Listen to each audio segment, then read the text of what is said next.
The pit stop time is still wrong, by the way. Why? Because you've got Chu going half a second quicker Yeah, that's than... correct. Because he's entering the pits half a second behind. Yeah, but he shouldn't be ahead of LTR2. Yes, he should. Did he? Did he?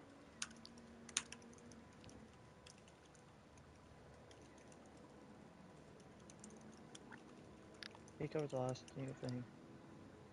Hello, everyone, by the way. We are Berrigod's live. beaten. Yeah, Berrigod's beaten.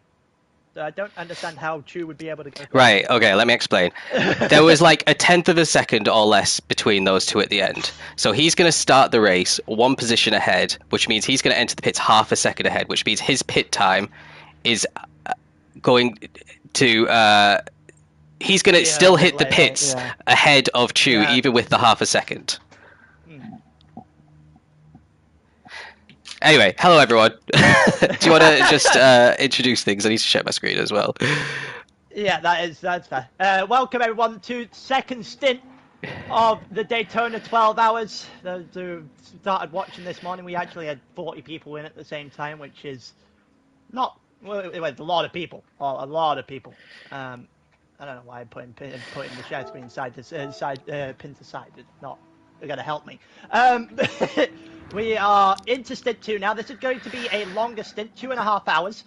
The last one was an hour and a half, 47 laps. This one, I believe, in like 60s. So it's going to be a lot longer. Strategy is going to be a little bit different, and most of the drivers, I think might be the only same one, and Barrett goes. But yeah, most of the drivers starting to go a little bit different. We're just ordering in the way they ended in the first stint. But yeah, so we were not that far away from going. A couple minutes behind schedule, but not too bad. Not too bad, could be worse. So we got Dylan starting in 4th place. Looks like everyone's pretty much different apart from Timgren, who is going to be starting in 7th behind Lost Tracking, who is going to be... Is he even in here? I don't think so. We need to tag. Who is it?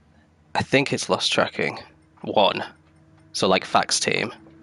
Unless they've entered already. That's Scotty. Oh, is it Scotty? We are missing somebody though. I'm not sure who it is. It's got Scotty 6th, Tim Grin for FGR 7th, T3 Astro Fancy or Anonymous again 8th. Yeah. 9th Then you've got is Jills for Queen. Jills.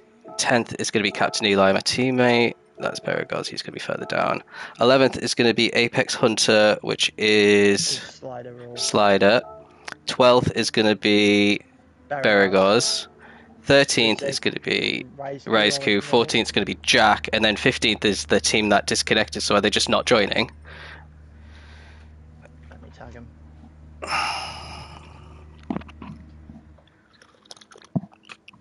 That would be unfortunate.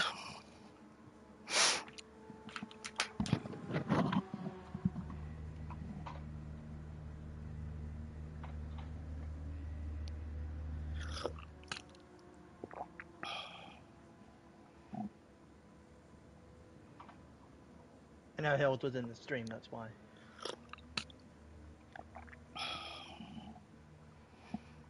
Yeah, that's a good idea. Let's get the stream up.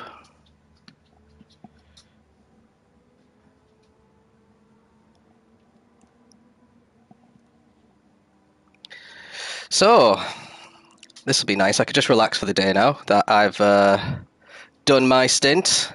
Started 10th, finished 10th.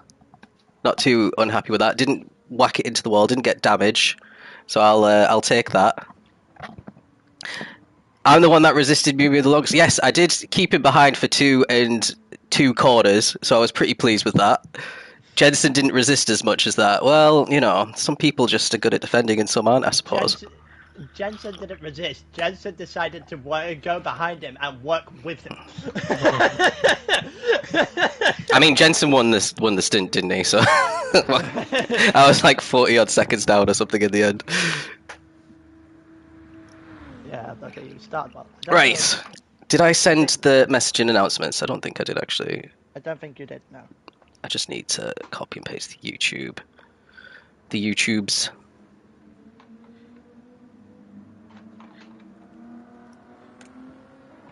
Send now. Yes, I do want to send to over 200 people. Actually, over 2,000.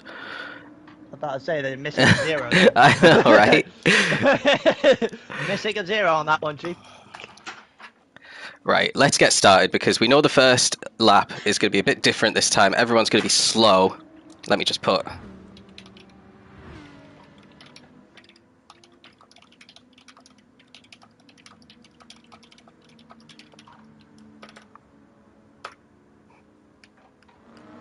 There we go. Let's start. Well, that's unfortunate that because there was a couple of teams that wanted to take part, and we've got an extra space now. Maybe they'll come join later in the day. Hopefully, they'll have to start from a long way back, but hopefully they will. There we go. So let's go through the drivers while they're on a formation lap. So Project Platypus, do you know much about this new guy who's starting from P1? Oak? So from what I've seen from Oak, somewhere in the region of about like the tier 2-ish margin, in on the if we were going through Mondays. Yeah. New driver for Project Platypus. I believe he's joined them this season. They made a couple of signings this season for Project Platypus. So it's not complete unknown. Know enough from him, about him from, especially from the eval races we do on Tuesday. Done a couple of those, but obviously not everyone's going full out in those. So you have to give it with a little bit of a pinch of salt there. So we'll see what he's really made of in this one. The problem he's got is that person in third place who's about to blitz a few people in this. Yeah. In this stint. Yeah. So at the end of the previous one, let me just get the results up from the last one. So Jensen had a 21-second lead over Mumu, and who's actually been replaced by Spin, a tier 3 driver, and a 30-second lead over who is Platt taking over for Aero. So he's got 30 seconds to try and close in on this longest stint. It's an 80-lap stint here. Is this the 2.5-hour one? I think it is. It's a 2.5-hour stint. Yes, it is. 3 out following. Yeah, so Platt, everyone knows Platt. He was a runner-up in Tier 1 last season. Pretty quick, put the car on pole position for this event as well. Just behind him is Nova Dylan in P4. He was right behind Platt at the end of the last stint. His teammate Alan Alien was. And then we got this Italian team who came up from 14th on the grid up into 5th with fresh. I'm not going to say it. I don't know. Okay. His boy's been called the entire day because I mean, there probably is an Italian way of pronouncing that, but that's what I've been doing because it's the way it looked. We had Quito, Chico, and Deco all in the same lobby last time out. Which was fun. Yeah. And then there was a big group of cars really close together. So he was only 1 second ahead of Senior Fak, who's been replaced by Scotty in the new Lost Tracking Racing. This is an all VR team, which I'm going to be racing for in eSports tomorrow, actually. Then we've got Tim Gren for FGR. He's doing a double stint here in the Lexus. So he did pretty good, to be fair, to get it up to 7th in the Lexus there. Did a big undercut and got ahead of a lot of us. And then there's Nonima in 8th, who was in the Corvette. He just overtook Asseldor for Queen's Head right at the end, didn't he? And I was catching up to them pretty quickly, so Eli's taken over for me in the blue Aero GT car. Then we've got GT Slide Rules. He was in one of the Apex Hunter teams. And then Beragos in the second Lost Tracking teams double stinting. Rise-Ku is in... What did you call it, Chew2? Because that's what I was calling it in qualifying. Yeah, I didn't say the name a lot. I was just I admittedly was it was just Yupa the entire time. I didn't refer to the team names very often unless it was plastered on their car. It made it easier that way. No, then I just kept with the driver, and then obviously checking in every so often with the teams. And then I believe that's, well, I don't know who's actually switched in for Deco, but that's Deco's team. It is going to be Jack. Yeah, Emerald at the back. Alright, and we've already lost the first of the Apex Hunter Racing team. Lemons DC'd out of it. I can only assume that means that was probably going to be a double stint, and he hasn't. Why is he not changing his tyres? Oh, he isn't changing his tyres, he's just putting in fuel. Ignore me. So he's going to be out. He hasn't bothered changing his tyres, which makes sense. He will have slightly cold tyres, though, as he heads onto the track. He's going to have about a 20-second lead, was the gap between him and Spin. So let's see. Spin is waiting. It looks like we haven't had a repeat of what happened with Sick Boy before, as everyone else is starting to put in their fuel. Platt has put in no fuel at all, by the looks of it. Has Platt jumped the gun?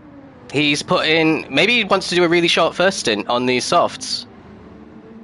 But he hasn't jumped the gun. He's put in no fuel. Spin's put in a full tank, so he's out in third. Scotty's only put in about 30%, so he's out in fourth. And Dylan is out in fifth with a full tank on soft. So really different strategies here. Tim Gren's put in 75% on the soft tyres. Now we've got...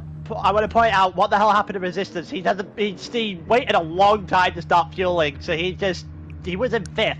Dropped all the way down to 8th at the moment. But he has put 100% in as well, so maybe he changed his tyres, which could have... Gilles is just behind him as well, so he's lost maybe about 5 seconds to Gilles. Eli's out in 10th, which is where he started. Then we've got GT Slide Rules is coming out in 11th. Full tank. Beragos hasn't hardly put in any fuel. Okay, there's a few very interesting... This is really interesting. Here. I don't know what's going on here with the strategies.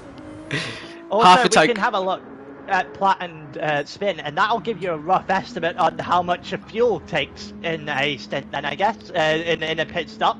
Yeah. On top of the actual tyre change and all that stuff, you'd be able to work out proper pit stop time with that one. Yeah, so Platt's cut a massive gap into Oak's lead to start this stint. He's only got 14 seconds, and he's going to have a huge overspeed anyway because his car's going to be super light. But he is going to have to pit very early on.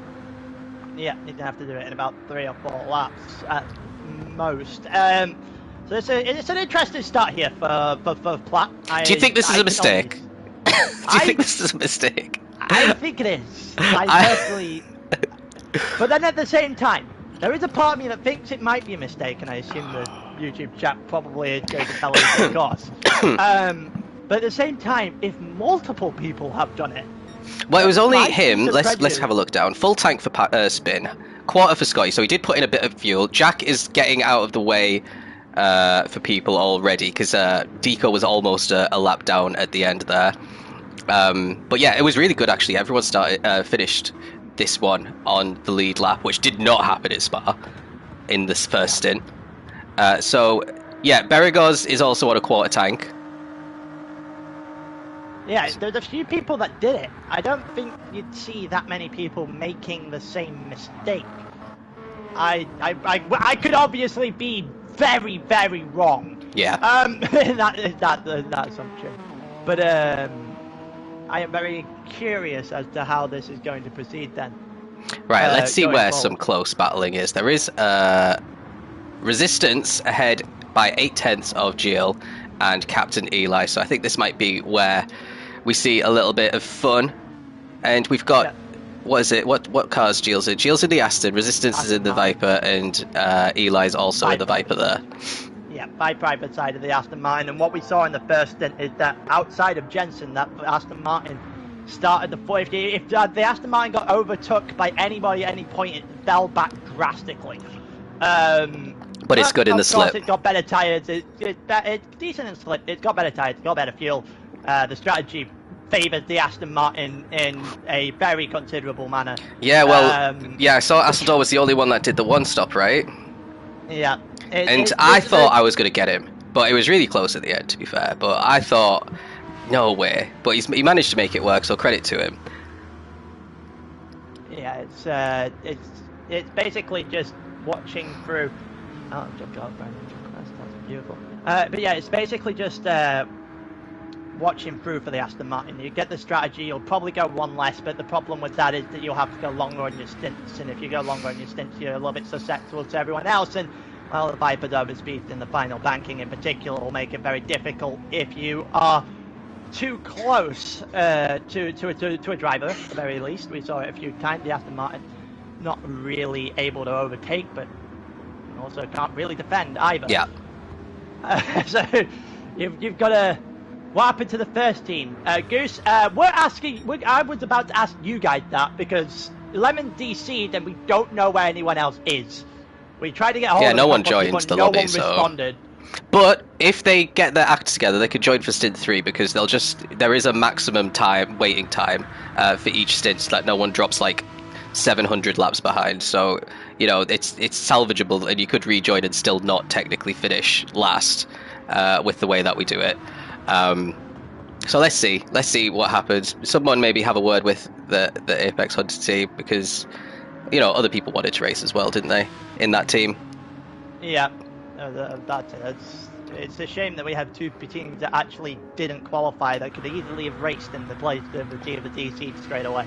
But that is what it is. We got the three drivers currently in and around each other, and this is where the point in the race where everyone's just going to start to spread out a little bit now. So we're going to see battles few and far between. We've got one on the track at the moment. So yeah, it's going to be fairly interesting to see how people actually coincide. Here comes Eli. Is he going to bump? He's going for it. Let's see. First overtake of the stint. Now, what's Resistance going to do? He's got the outside for turn 1 though, so Giles might be able to keep this. No, he isn't, because he's going to dive. Let's go for the double overtake. Let's go. Not biased at all. That was really impressive. That is good from Eli. Let's have a little replay of that for Eli. Round the outside is super difficult to do. Oh yeah. Really good from all of them to give each other space, to be honest.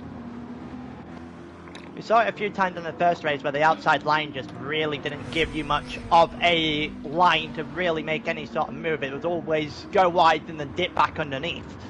That gave you the kind of fastest route for an overtake into turn 1, but yeah, that was a good move from Eli. Picks off a double. Jill tried to go around the outside, tried to well, got himself boxed in to start with, and then tried to unbox himself and couldn't really do that. Oh, here we go. He's already in. Jesus. Right. So this is good for Spin. He's going to find himself back up in second place. He's got Scotty chasing him down pretty quickly, though. Scotty, who is going to come into the pit shortly as well, to be honest.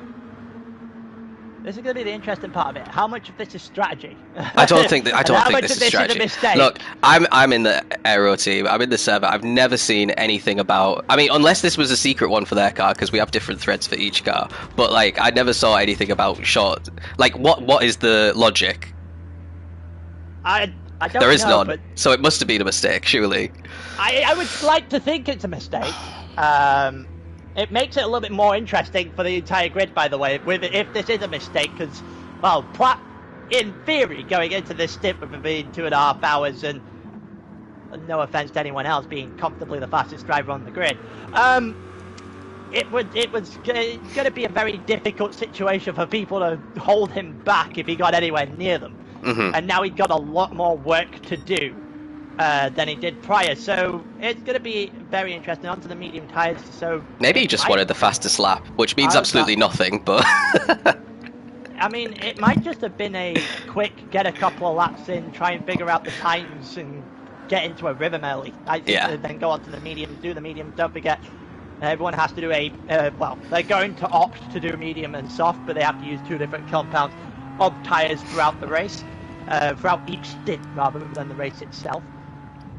So, interesting here, Eli's actually managed to get away from Resistance. So Eli's looks like he's got some really good pace here. Resistance on the mediums and Eli's on the softs, which is obviously having an impact. And Giles just not able to get past him yet in the Aston Martin. BX said he knows that Platt hates softs. He's gone to mediums. He might just spam mediums now then. Maybe. That could be interesting. That could be very interesting then. As they continue on, we'll have to keep an eye out on that. But yeah, Resistance has just not got off to any sort of rhythm, any sort of start. Caught sleeping at the wheel at the start of this stint, to be completely honest with you. And I can imagine that if that is the case, then Chico's probably not the happiest person in the world right now. But yeah, I can imagine. We got down the back straight here with Jill, and Jill's one of those that will absolutely help with getting someone close to the car in front. A little bit of bump drafting, so there isn't going to be an attempted move here from Jill, I don't think. Hey, never mind. Whoa. Never mind, he just punted him off the track. And he is letting him back through, but let's have another look at this beautiful a bit of contact between the two of them. Yeah, that's as clear as day. That was as clear as day, that one. Jilled right into the back of resistance.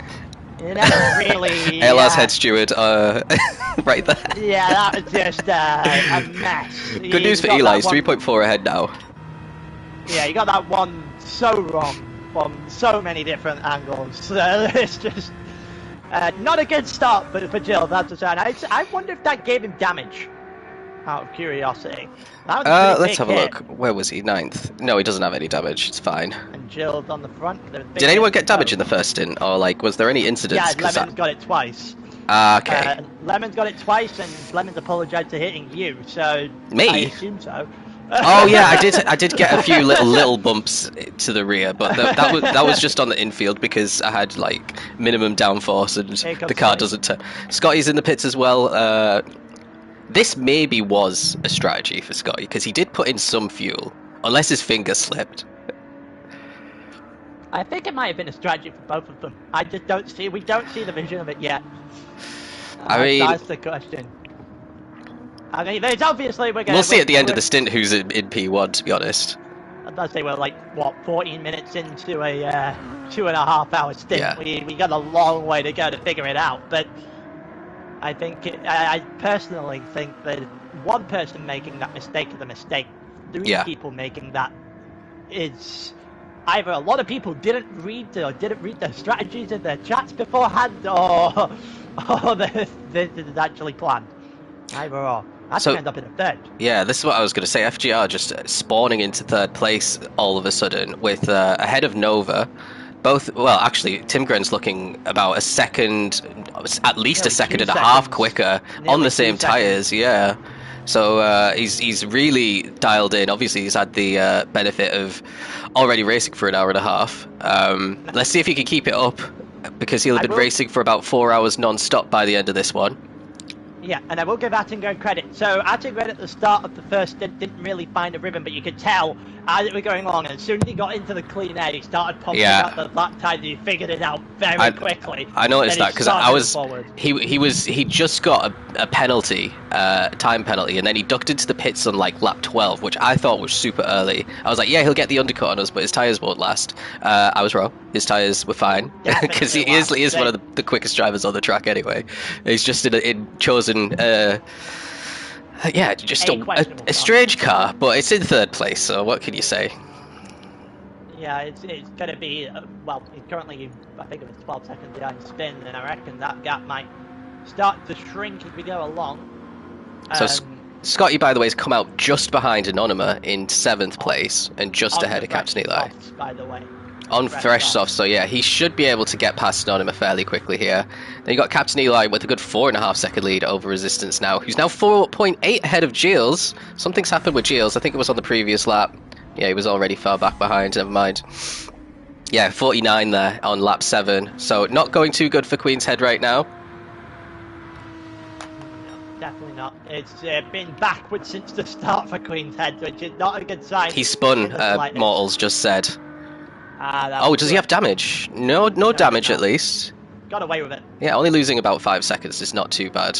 He's on the soft, so he can catch back up to Resistance, but Resistance is going to go on to the mediums at some point, and then maybe not have to worry too much about Giles after this spin. Go for the lead of the race real quick. I wanted to look at like 46.9, so just going through that with the Resistance for BES, he's actually lapping quicker than the current leader of the race. And it's only, I think it's about 0.8 of a second of Attingren, and Attingren's on soft tyres. So it's not bad lap times for Resistance now he's actually figured out what he's doing. I think he was just a little bit slow off the mark. Yeah. Well, I think what we're gonna see happening, so Oak's on the mediums. Not lapping that quickly, lapping in the 46s, 47s. He's been stuck behind Beragos and not actually been able to put a lap on him for a few laps, I've noticed as well. Spin is kind of slowly reeling him in, but Spin's on the softs. He's not going to be too much of an issue. Tim Gren is a lot quicker, potentially, at least one of the quickest cars on the lap track, if not the quickest. He's completely dropped Dylan, who's maybe had some sort of issue, because he was about half a second behind Tim Gren maybe a lap ago. And he's going to get caught quickly by Platt. So I think these 5 are going to all close in fairly quickly here. And then you can see Jack there, who's a lap back on Platt. Potentially might be able to help his teammate there, both Aero GT cars. But I think the Peugeot VGT is kind of proved to be not a very good car for this one. I just think Kika made too many mistakes because he was in and around where Fak was basically the entire stint right up until about an hour 15, and he fell considerably off the back. Yeah. So I don't think it was necessarily the car itself. The car was able to keep up. I just think it was maybe a few mistakes that compounded very quickly.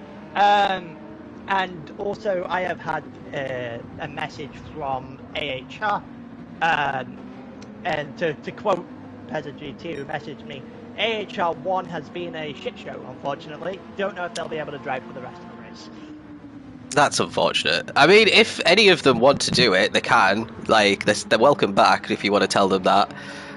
They don't have, like, there is a maximum time that they'll wait, which is in the rules if they want to double check it. I don't have the time to hand. Actually, let's just quickly check. And let's go on to Scotty as well, who's trying to get past Anonyma while I do that. The maximum stint time to start the next stint will be 5.5 minutes off of the leader. So it's not that bad if they want to rejoin. And Scotty's past Anonyma. That looks pretty good from him. He's back up to 6th. Pretty aggressive strategy. He's put in quite a bit of fuel here, so this could be a long soft stint. Eli's not too far behind Anonyma now as well on his softs, but they're starting to wear fairly quickly. He's on lap 10 now of these soft tyres. In 1:45.7, and the rest has been in that mid 46 range, which yeah, that's a good lap from Captain Eli. So it actually closed in, by the way, if you look at the time. That was over 5 seconds, now under 5 seconds. So we'll see how that goes as that develops when the tyres start to fall off Eli's Viper. But yeah, there's a few interesting scenarios that could come into play as we go along. Dylan hasn't necessarily fallen off based off a mistake. He did that 48 on lap 8, so maybe there was like a small mistake there, or maybe a penalty. Yeah, potentially, but he is just a second and a half slower than Attengren, and I don't even want to look at how slow that would be against Platt. So he's going to struggle. He needs to find pace, and he needs to find pace very quickly, otherwise it's going to be a large struggle for the rest of the night, rest of the day. Yeah. Well, yeah, I can imagine Platt getting in pretty quickly. I wonder how quick Jack's going. Let's have a look at Jack. He's lapping. Oh, well, he did a 150 probably because he was like somewhat past. Then 147, which is his quickest time so far. So damage limitation mode for Jack on this stint, I reckon. Try and not go 2 laps down. Yeah, pretty much. I reckon that pretty much sums up. He's gonna try and see if he can catch Berrigan, I reckon. And he's still gonna go after that, even if it seems improbable this early on. There's still 2.5 hours, 41 seconds is the catchable time in that period of time. So it's gonna have to be a good stint. Berrigan is not a bad driver by any means. They're lapping fairly similar right now. Gonna have to do a lot in his Jag to get back into this.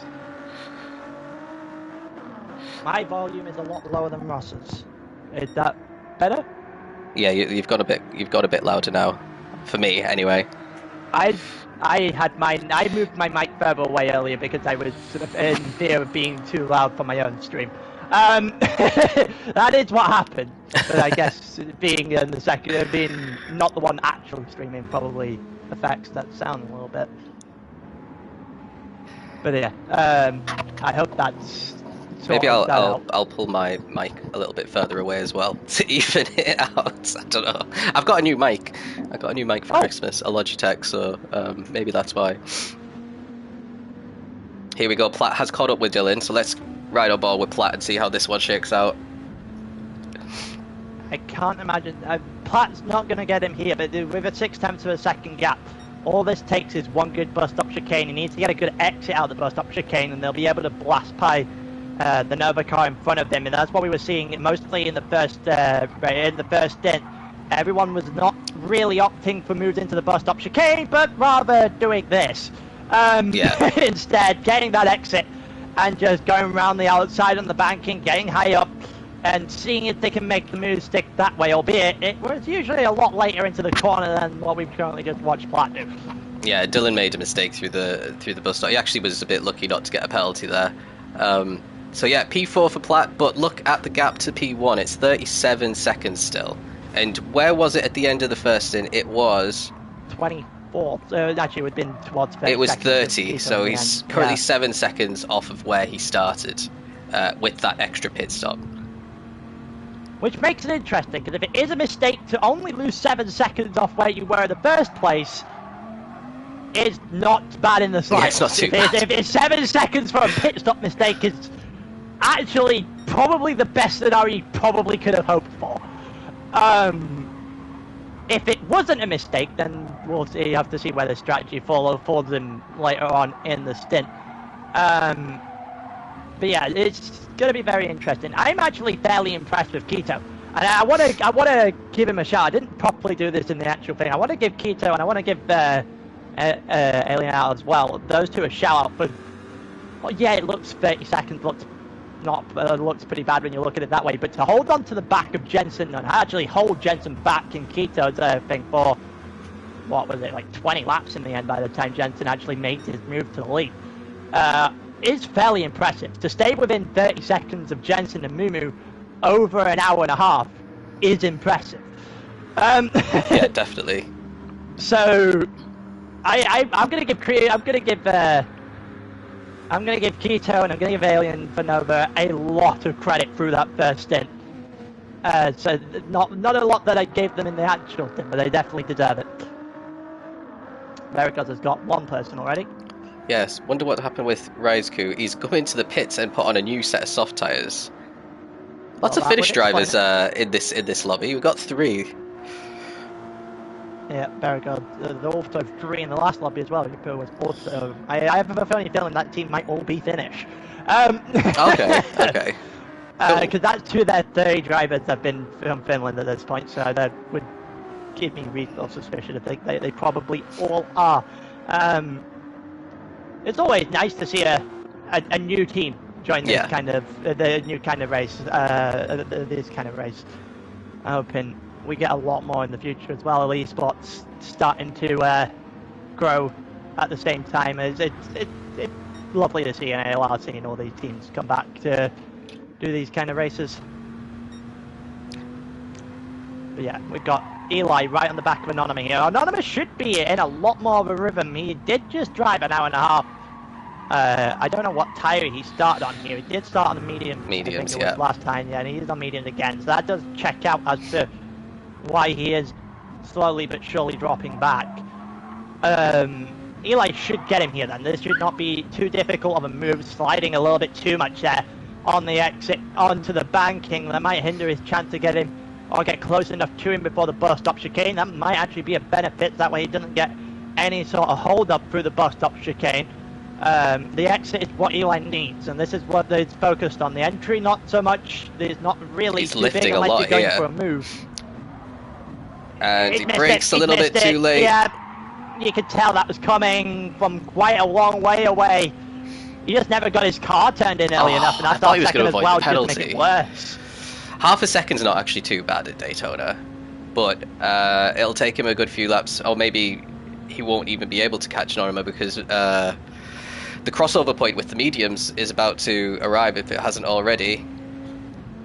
Yeah, he's not. It's going to be rough to catch Anonymous. The problem he's got now, and I know it's 4 seconds away, that time's going to tick away very quickly from resistance, and he might become a problem for Eli sooner rather than later, especially with that crossover point starting to come into fruition here, and we'll see if that's going to play any sort of factor with the medium tires on the BES car just trying to get themselves back toward the 5th place they were. Yeah.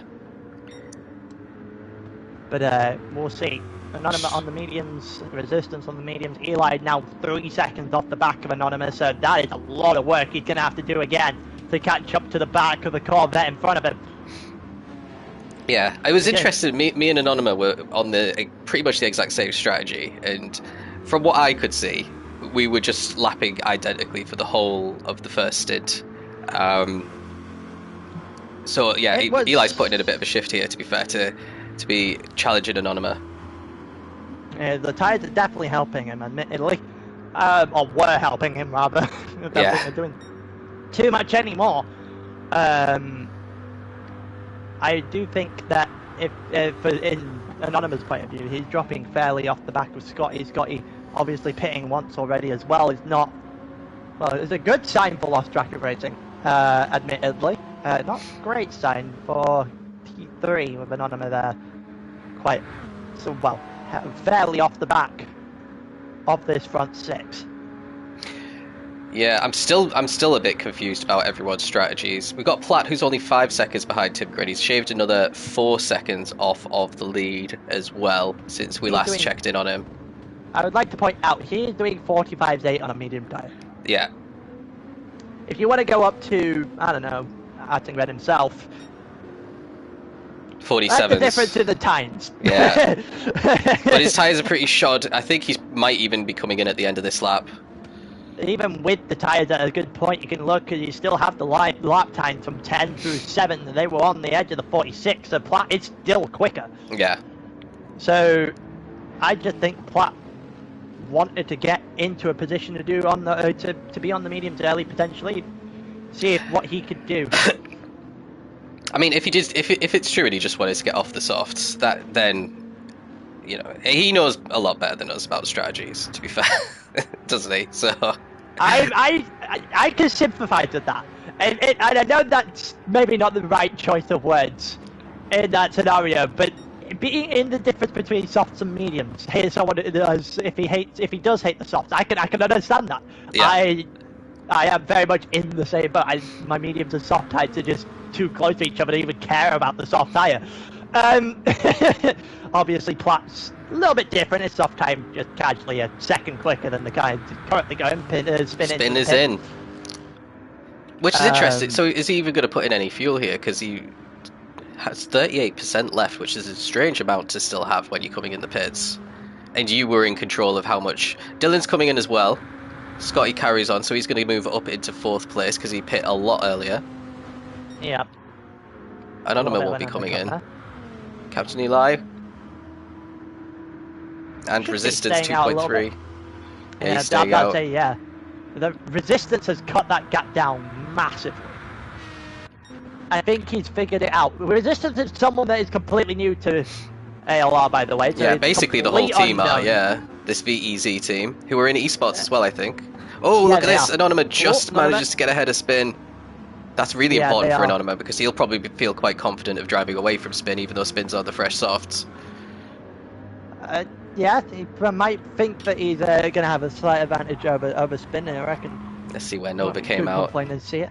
He's still in the pits. He put in 100% fuel here, so he's behind. There's Slider there, right there. Apex Hunter back up into the top 10. That gap will also shrink the Beragos as well. I think Beragos has gone round the pit. No, he hasn't. Yeah, that's going to be a lot shorter than that. Probably half it. Yeah. So let's go back up to Spin and see if he can actually catch Anonymous. Anonymous has been under pressure for this entire stint by somebody. Yeah, and he's going to have to... Well, he's been under pressure, but he's not really been challenged. Correct, and I think that is...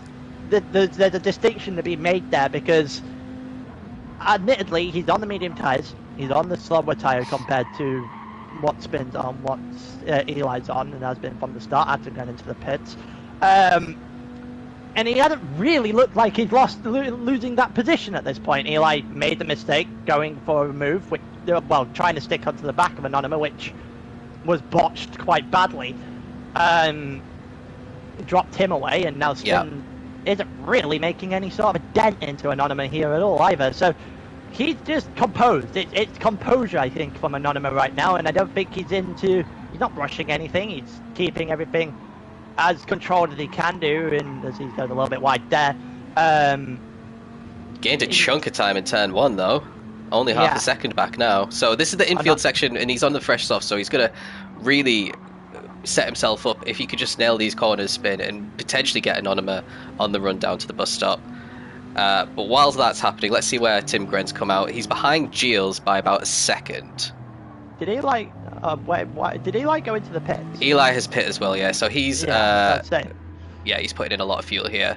So we'll see where he comes out. But let's. He disappeared away from resistance for a second there. I was like, well done. Yeah. So we've got some battles going on now. We've got Anonyma just ahead of Spin, and we've got Giles just ahead of Tingren after their stops. So they might lose a bit of time in this traffic, which again is going to be good news for Platt with his different strategy that he's doing. Good news for Oak as well. And Oak, yeah. Just need as much of a gap as humanly possible. I feel like we've barely spoken about him because he's just, calm. Dealing with his own race at the moment. Yeah. But yeah, it's just a case of trying to keep out in front by as much as possible to give to your next driver. That's Oak's job here. Jensen gave him the lead. Now he's got to now Oak's got to hold it and hand it off to whoever comes in for the third stint. But this is what I was talking about right before we got to the infield and everything started to kick off. It's not necessarily about the infield, it's not necessarily about that the cornering. It's all about the exits around this track. Yeah. And the exit onto the banking and the exit out of the bus stop chicane are the two that you need to nail. You can make mistakes in turn one. No one's going to make a move on you in that infield. They didn't in the first stint. They haven't up to this point in the second stint either. And no one looks like they really want to. Yeah. Apart from a couple of dives into turn four, where the corner we're coming up to here and a little bit of contact. But it's all about that exit onto the banking. Can Spin get a good exit? And he hasn't yet. And that's why Anonymous not going to be scared for his position. I've just noticed they've got an In-N-Out burger stickers on their bumpers, and now I'm hungry. We're only 19 laps in. Oh dear. That's a great start. Great start. We don't have an In-N-Out burger actually in Newcastle. I don't know if you've got it. No, we do not. We do not, but they basically have everything else. Oh, a bit wide there for Anonyma. So this is his chance. This is the exit. Yeah, I'm about to say, this is the exit I was talking about. You need to have it. And this is about as good of a chance that Spin's going to get past Anonyma here. Anonyma made the mistake. He shouldn't do it into the bus stop chicane, though. This is the difference. You shouldn't do it here. Here we go. You've got to go for it anyway, so this is going to be interesting. And he let him through. Never mind. Yeah, fair enough. I'm about to say he didn't let him, and I'm not too surprised that Anonyma has, to be honest with you, because all it takes is one good exit. He'll stay on the slipstream of Spin, and I don't think Spin is going to enjoy this second part of the banking as much as he may have thought when he made that move. I think he's gone potentially a bit too early. Yeah, but I can imagine Anonyma just bumping him here and not trying to get the overtake done. If he let him through like that. The problem is for Spin is that he doesn't really want to keep with Anonyma here. He needs to get away from Anonyma and... Well, which he should be able to do now with his fresher tyres. Anonyma round the outside. Look for it for a split second. The longer Anonyma keeps on the back of Spin, the worse it'll get for Spin, because obviously we've got that position where the tyres will eventually drop off. And the medium tyres, well, haven't looked like dropping off at all at any point in either stint up to this point. So, like, you've got to be able to keep things going. And if you're fighting somebody, you're just losing time. And the more the time Spin bleeds away here, the worse it's going to get. Obviously, Mumu got him into second. Yeah. And gave him a decent, well, had he got the difference and stints correctly, would have given them a little bit more of an advantage. Speaking of time bleeding away, I think Timgren's been stuck behind Giles for 4 or 5... No, this is his third lap, sorry. That he's been stuck behind Giles. And this is not good for him because Giles' tyres are almost completely dead, look. And he's not been able to get past. And I think he might now. I think he may have just spoke that one into existence. Here we go. After 2 tenths of a second. Is the Lexus even going to be able to get an overtake done even with slipstream? Easily. Easily. It's the Aston Martin in front, not the Viper. He's going to bump him here, yeah, and this is what I was talking about with Spin earlier. Into the bus stop chicane is not where you make your move. Where you make your move is right now. It's here. You go down into turn 1, and that's where you pick them off, because they can't respond. Into that infield section, they can't respond. I think Jill might be pitting. Yeah. He has to be because look at those tyres. No, he's got the crazy. No, he's got the light on. Anonymous in as well. Yeah. The gap between Oak and Platt is 29 right now, so officially it is less than when the stint started. With the pit stop for Platt. Yeah. They're both going to come in at around about the same time as well. Maybe Platt a lap or two later, if you look at the fuel that they've both got left. So it'll be a straight fight for them. Oh yeah, Oak just needs to focus on holding. The problem for Oak, right, is that he cannot focus on Platt. Yeah. I know that sounds weird saying that from 30 seconds away. He cannot focus on the guy behind, because as soon as you start focusing on the guy behind, and you start clock watching, that's going to be a little bit of a problem. You'll start making more mistakes, and you're subconsciously aware of what the guy behind you, who might be quicker than you, is currently doing, and you fall into that trap, and it spirals very quickly. So this is interesting. Anonymous under fuels. He's got 75% in compared to Eli, who I think might have gone for a full tank when he came in. And he's still 2.5 ahead of Eli. Remember, Eli did get very close to Anonymous, made that mistake into the bus stop, and they were around about this gap when they came into the pits. And now Anonymous on the softs and Eli's on the mediums. So this is good news for Anonymous. Gilles in 10th on mediums as well, after his late stop. Only 13 ahead of Beragos. And then GT, who's come out right behind Raizku, so let's see what happens with these guys.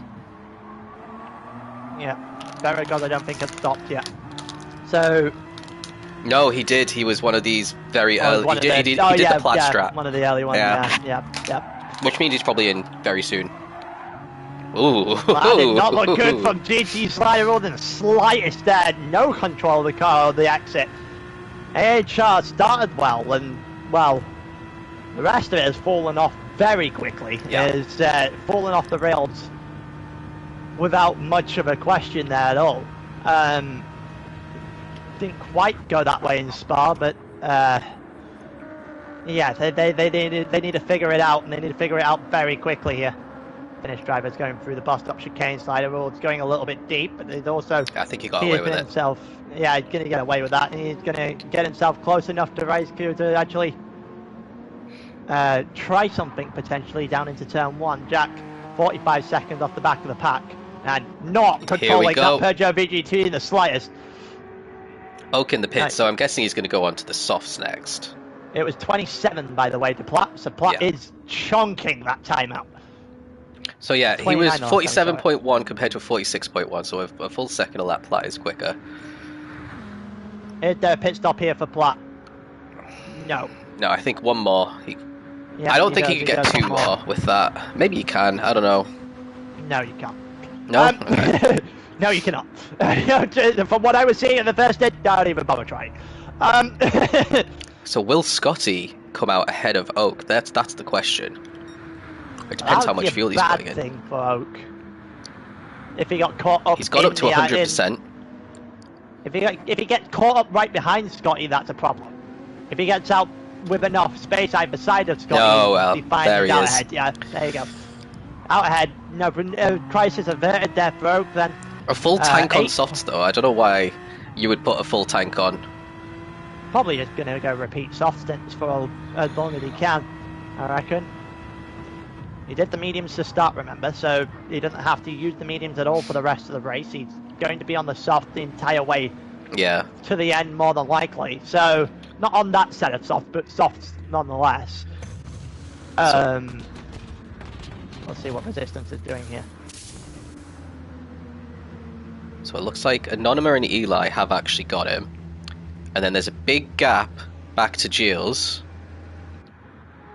Why is there such a big gap between Eli and Gilles? It was 10 seconds before. Jill obviously spanned, and it was when they were in and around that 5-second gap anyway. Yeah, there's like 15 seconds between Eli and Gilles, and Resistance pops himself into that gap on fresh mediums, full tank. There's only 11 seconds between Eli and Jill. It would account for the 5 they were already behind when Resistance... Oh yeah, sorry, yeah, it was 5 for Gilles. Yeah, and 5 for Gilles spinning. So that gap is accounted for. Something's happening here between Anonymous and Dylan. Around the outside for Anonymous here. It looks brilliant. That was good. It looked brilliant. We need to see that again. All the way on the exit. I was about to say, all the way on the exit to the banking. Look at this. Little mistake by Dylan there. Gets him alongside. But still, going around the outside here is not an easy thing to do. Good of Dylan to give him the space as well. And away he goes. You got that outside line there. That is not a line you see very often in terms of overtaking because it's just not profitable. Then comes Platt then. Yeah, it's not that profitable to go around the outside there. You get on the banking, you get a lot quicker on the exit with the slipstream, but Anonymous wanted it done there. He obviously felt that Dylan was making too many mistakes, could have held him up, and wanted it done and got it done as soon as he could. So Platt is going to come out crucially just ahead of Tim Grid by about 2 seconds, with almost a full tank of fuel. Back on the softs though, so it's not. It wasn't a case of I need to get rid of the softs and do mediums for the rest of the race. No, that might be. It may have just been a mistake. We don't know. We're gonna have to ask him at some point. Maybe a question for later. Iggy's having a hernia somewhere.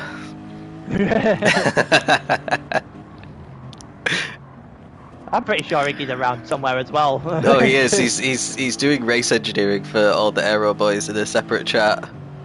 He did say he would join for a thing if we wanted to ask some questions.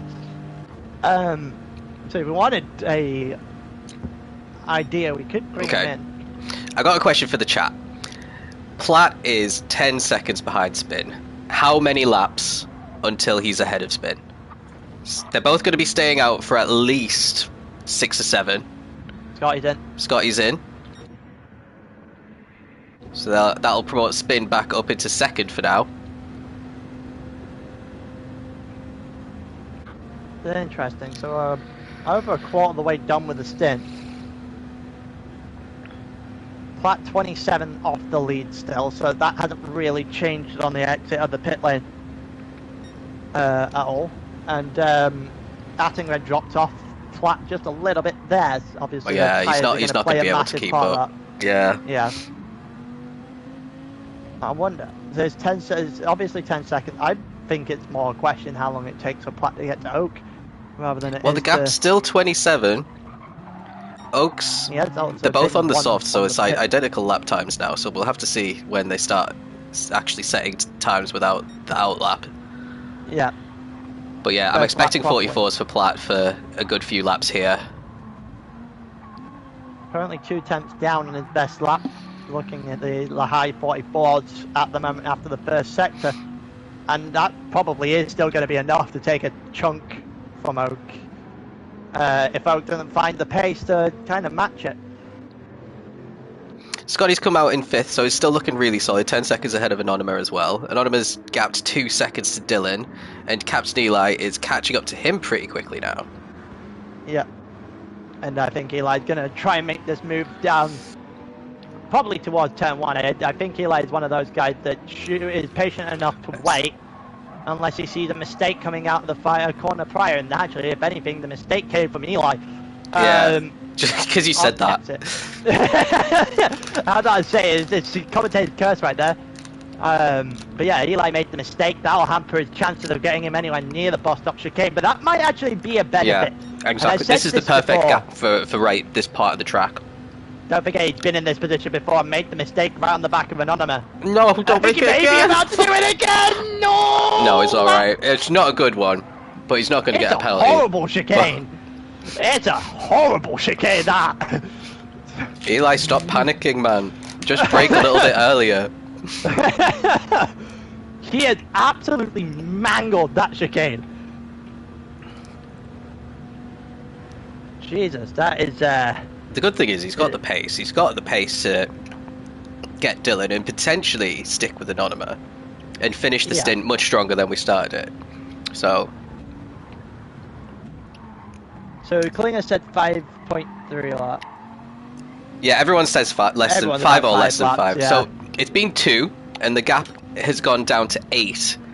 So I don't think he's getting it in 5. Yeah, well, that was a 45.7 for Platt compared to a 47.1. It won't be 5 laps, and it won't be much more than 5 laps of that, right? Jesus. I reckon you're looking at somewhere in the region about lap 30. If I'm completely honest with you, maybe lap 32. Actually, I'm going to revise my guess. So really, if Oak wants to finish this stint in first place, he can't be setting 46s on the soft. He needs to be solid 45s. He's close to it. Let's see what this one comes out as. 45.9, okay. 45, there we go. I think that's pretty decent. Spin, let's see if he's improved on that previous one. The race so already 7.4 as well. 40, yeah. Fastest lap of the race so far, but spin is a 46.6, so we'll see if he can improve. It's not going to be anything lower than the 47 there. And Platt to the line is going to put up a 45.4. 45.4. So it's about half a second quicker than Oak right now, which, you know, if I'm Oak, I'm pretty happy with that. It won't lead him in the lead by the end of this race. If it's half a second the whole time, yeah. But let's see what kind of fight Spin can put up. Hopefully he does put up a fight. Given the fact that it'd be about 50, half a second, about 52 laps, which actually would bring him right up to the end of. Platt would get him on lap 80. Yeah. At half a second a lap. That also means that they have to stick that the entire way. If Platt gets any sort of speed, then that lap time's going to come down. Whoa, we missed an overtake. Going on. Eli is ahead of Dylan now. Here we go. Well, he was ahead already. He must have got it out the bus stop at some point. So Eli up to 7th. So really good start for the blue Aero GT team, up 3 positions from the start here.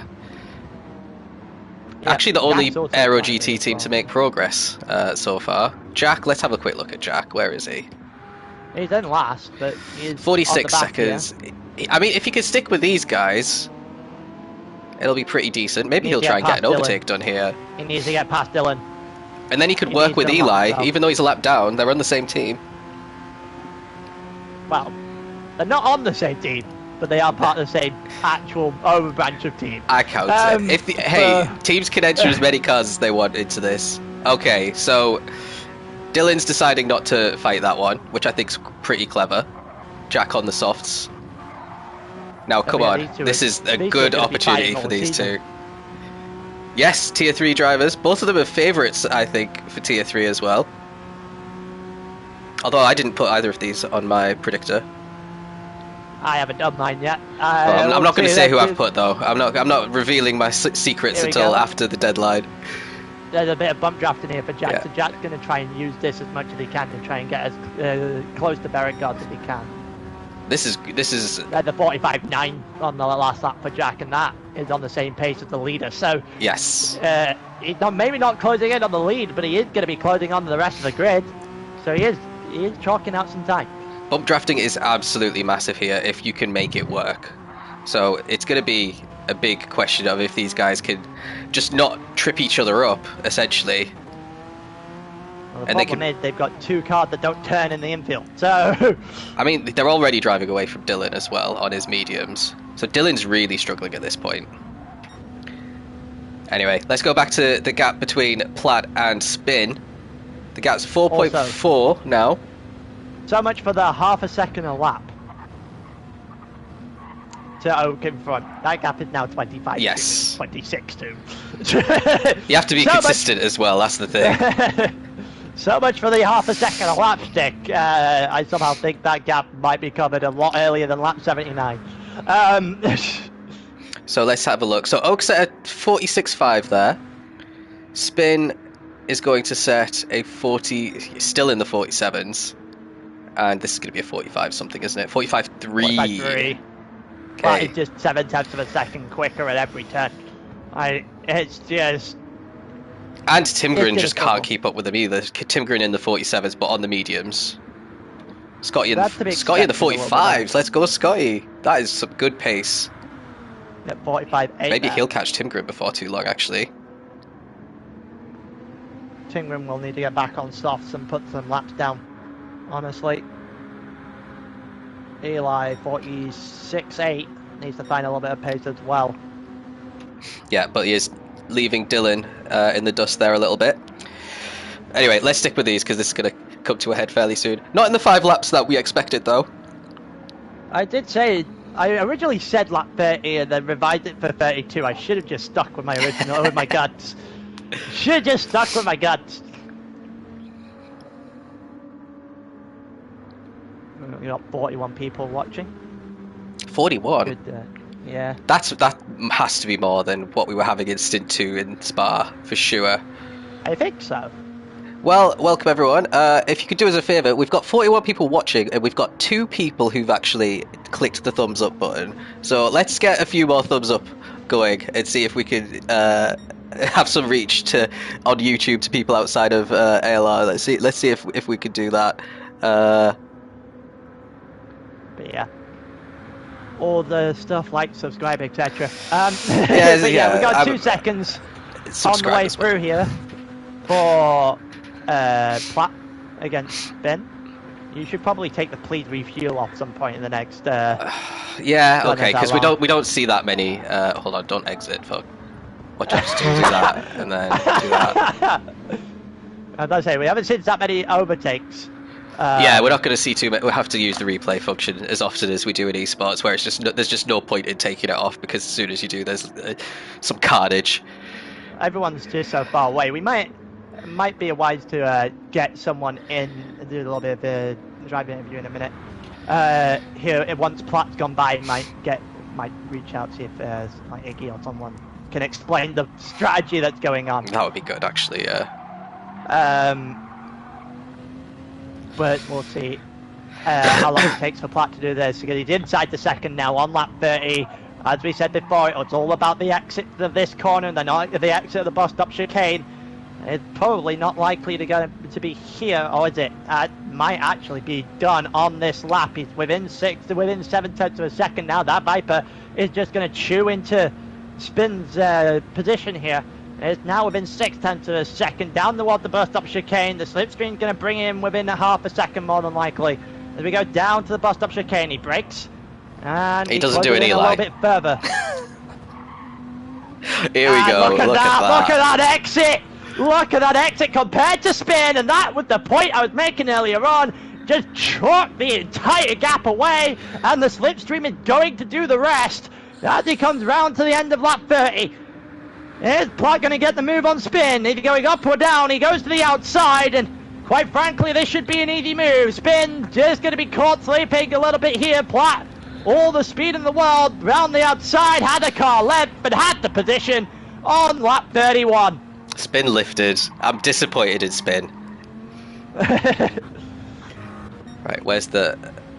So let's have a quick look again at Eli and Jack's situation. Where is he? They've stuck together really well, lapping at the 46s.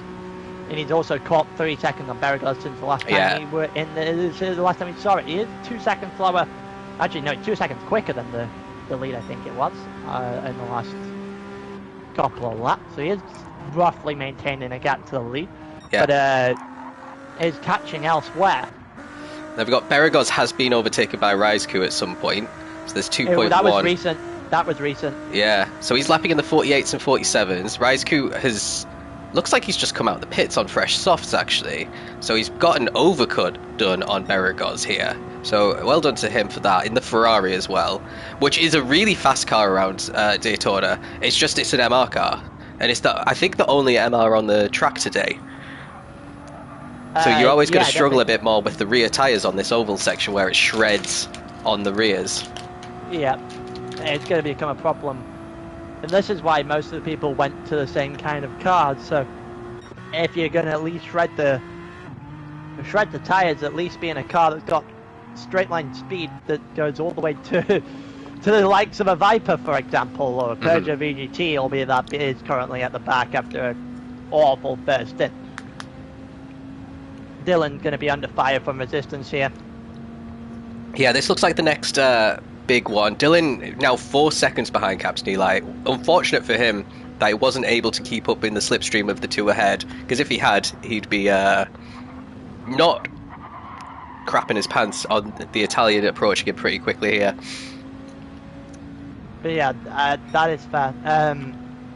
I feel like VES is starting to make well, obviously not in this stint, but especially in the first stint, was starting to make their way forward. They still have a couple of good drivers to put in the car that I am aware of after their eSports qualifying in midweek. Yeah, it's interesting. I think they've got a mixed ability group because they almost didn't qualify. If your lobby had actually got their act together, they wouldn't have qualified because they were the second slowest team in my lobby, as Dylan goes a little bit wide there. And then, obviously, Fresh went from 14th to 5th. Resistance has dropped down a little bit on this stint, but looks like he's trying to make his way back through now. And then you've got Pastina Calda, I think his name is, who I think is really quick. He's going to be racing a bit later on. He's the only person in that team we have actually seen in ALR before. Has he done eSports or something? He did one eSports race with, I believe it was Arix. Arix, okay. They did it a while back now, because Arix hasn't been in the. I do remember his name. So, but I thought his name was Pina Colada. Yeah, Pina Colada has definitely been in the league before. The teammates of Alessandro, I believe. Ooh, a little bit in the wall there for Resistance. Just a little bit out. But yeah, he messaged. Yeah, I was about to say I knew he was in there. He'd been talking to him a decent chunk as well since they joined the league. So, fairly interesting to see someone come back. How quick were they in eSports qualifying, that VEZ team? Do you remember where they were in positions? I will tell you. I can get it up. Whack at the screenshot there. They had one driver, Yokai, who was in the 28 fairly regularly. Let me see if I can find the picture. Don't think he's something's happened with Nova. Dylan has lost that position to Resistance there on the entry into. Actually, where did that happen? Let's have a quick replay of that. It was on the exit of the bus stop. He must have just got a poor exit, and Resistance just goes the long way around. And, manages to get it. To answer your question about VES, the qualifying, so Walter did a 30.0, Pastina Calda did a 29.3. This is another Red Bull ring for reference. Sonny did a 29.2. Fresh did a 28.9, which does not surprise me after watching that first stint. And then Inusha Godyakai was the other driver that did a 28.6. They qualified smack bang in the middle of the road. Did technically out-qualify NWR. Oh, no, they didn't. They lost NWR by a 10th, sorry. Who is the quickest? ITM, the other Italian team. Yeah. Yep. ITM was the quickest, then it was Toyo Kingdoms and Project Platypus, and then TNR actually, for Latari, Panic Potato. Yeah, Latari jumped ship and his old team didn't qualify for this. Awkward. And they also didn't qualify for this race either. Spin in the pits though, with 3% of fuel left.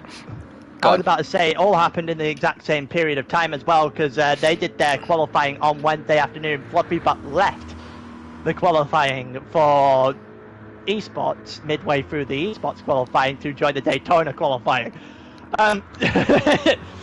That did not go well on either account. That was my first ever competitive eSports session that I took part in. The qualifying. After your after leaving eSports all that time ago, all the rant and everything on the way out, I did not expect to ever see you in eSports again. Yeah. Well, you know what?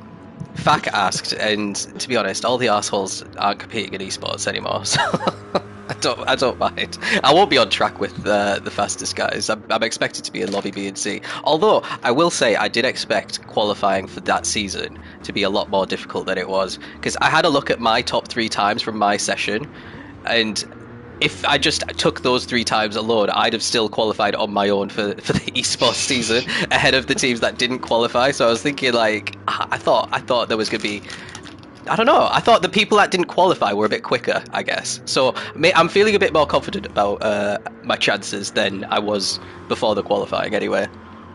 Yeah, you know qualifying, I'm not good at qualifying as well. So. Oh yeah, qualifying is not a strong point for a few people in that regard. Astrodot's asking if you can check P9's tyres. Jill, I believe that is. That is Dylan. His tyres are alright. He's going to come in soon, and Shields is going to stay out a bit longer. GT just coming out of the pits just ahead of the Finns. Yeah, and I think that is that Platt in the background. Let's see. Yeah, he's going to be putting laps on these guys. I was about to say, is that Platt in the background? I think I saw purple. I just didn't know which purple it was. Turns out I was Jack's right. unlapping himself. Let's see. He'd be beside Eli. Unlapping himself? On who? Look backwards, essentially. Oh, it's Spin! Oh, yeah, Spin. That's the Let's answer. have a quick look at this. This is a bit feisty. Dylan's in the pits anyway. Yep. So Jack might be doing Eli a bit of a favour here, but he's going to probably have to get out of the way of Spin, to be honest. Yeah, and he has. Kind of. Just about. Jack, apply the brakes, Jack. Nope, Spin's gonna do it instead. Jack's gonna hold on. He is getting blue flagged, but he doesn't have to. Well, if he's unlapped himself on Spin, he thinks he's quicker, but he's not significantly quicker, clearly. I think that's more because of Eli in front rather than Spin behind, but that's... It doesn't matter too much, though. Well, we're about to see here, the Peugeot VGT should be quicker in a straight line than the Bison. Well, apparently it's not, because when we were in our chat, Deco was saying on the banks, I was just gapping him when we were like pretty close together, you could see the times. Spin's looking for a move. I'm not entirely sure that's the sensible decision here. Jack is in one tier. Oh no, they're in the same tier actually. I was going to say Jack usually. No, actually, last season they were in the same tier. No, Spin was. Oh well, here we go. Oh, that's a penalty. Never mind. There you go. That's all the. Willie won't Jack get out of the way. He Perez. won't have a choice. He won't have a choice. There you go. I mean, Captain Eli's gonna be mincemeat here from Spin, I reckon, anyway, because Spin's on fresh softs and Eli's on warm mediums. Yeah, that's definitely going to be the case now that Jack's out the way, because Jack was keeping himself so where's the other relatively battles? in, admittedly. You've got Scotty caught up to Timgren here. The crossover point is about to hit, though, so he's going to have a very short period of time where he's going to be able to get by. Yeah. Before, let's have a look at Timgren's tyres real quick. Timgren, slightly fresher mediums than Scotty on the softs. Scotty should have a little bit of tyre advantage at this point. But it ain't going to last too long. Oh, that doesn't sound good. Let's go into the replay, see if we can find anything. Sound good. I don't think we can. He's got damage! He's got damage! Oh no! He's got damage to his rear left, sorry. That'll be what he's saying sorry about. What are we going to do? Yeah, he's dropped to 23 seconds behind Oak now. That is pretty bad damage. Heavy damage is on, by the way. Platt got killed by a lapped car. Yeah, that's what we just saw the apology for. So, is he coming in? He's thinking about it. He doesn't know. He's carrying on. The thing is, they're probably calculating right now, like, if they came in or if they extended it by a couple laps, would they be able to get away with one pit stop less? Someone went into the pits there. I think it might have been Slider. It's Beragos, who's also got damage. GT Slider Wheels also has damage. What the hell happened? I don't know, we missed it. We missed it. Well, we just assumed that cars would get out of the way. Yeah, so this is good for Jack. Jack might not actually be in last place anymore. Because everyone's messing up. Everyone else has just decided they didn't like each other. Platt's gone from about 17, 18 seconds behind to 25. He is. That last lap was 8 seconds slower than what he was doing. He's got to the damage is too much. That damage, if he stays out, and he's still got, realistically on that stint, I reckon he's probably still had a good 5 laps left minimum. Yeah. He's got a pit. Anonymous in as well. Too much time. That's just for a scheduled pit stop though, so he's not been involved in anything. Oh, it's all kicking off. So, GT's carrying on, which is bad news for him, to be honest. He's going to be losing a lot of time here as well. I mean, his last lap was a 2:03, for reference. He's also... Well, he's the one... He did pause to say sorry, so I assume he might be the reason for that damage. Wow. So let's join back with Platt. Let's see how slow he is on this. He's 3.9 seconds slower Exactly, that's the point. You say that he'd go for mediums or two medium stints. The problem is he is going to bleed time at this point in the race. He's going to be able to do mediums for the end on both these potentially anyway. Scotty's past A-Tim Grin. Let's see what happened there. Oh, he's already ahead. So he must have got it on the entry into the oval section for Scotty. Yeah. I think he might be about to have it fought back. Attengren on the back of him. Attengren still looking the long way round. We'll have to dip back in after the end of turn 1. Now to 2-3 chicane. The GT slider rolled lapped in the background. And Attengren just hanging off the back of that Viper for now. And the plot is still going. And you can a sector, basically, he's losing. You can see in the background, there is Scotty. There is Attengren in the background. He is bleeding time. I'm not sure this is a wise choice. Lost Tracker might end this stint in 2nd place at this rate.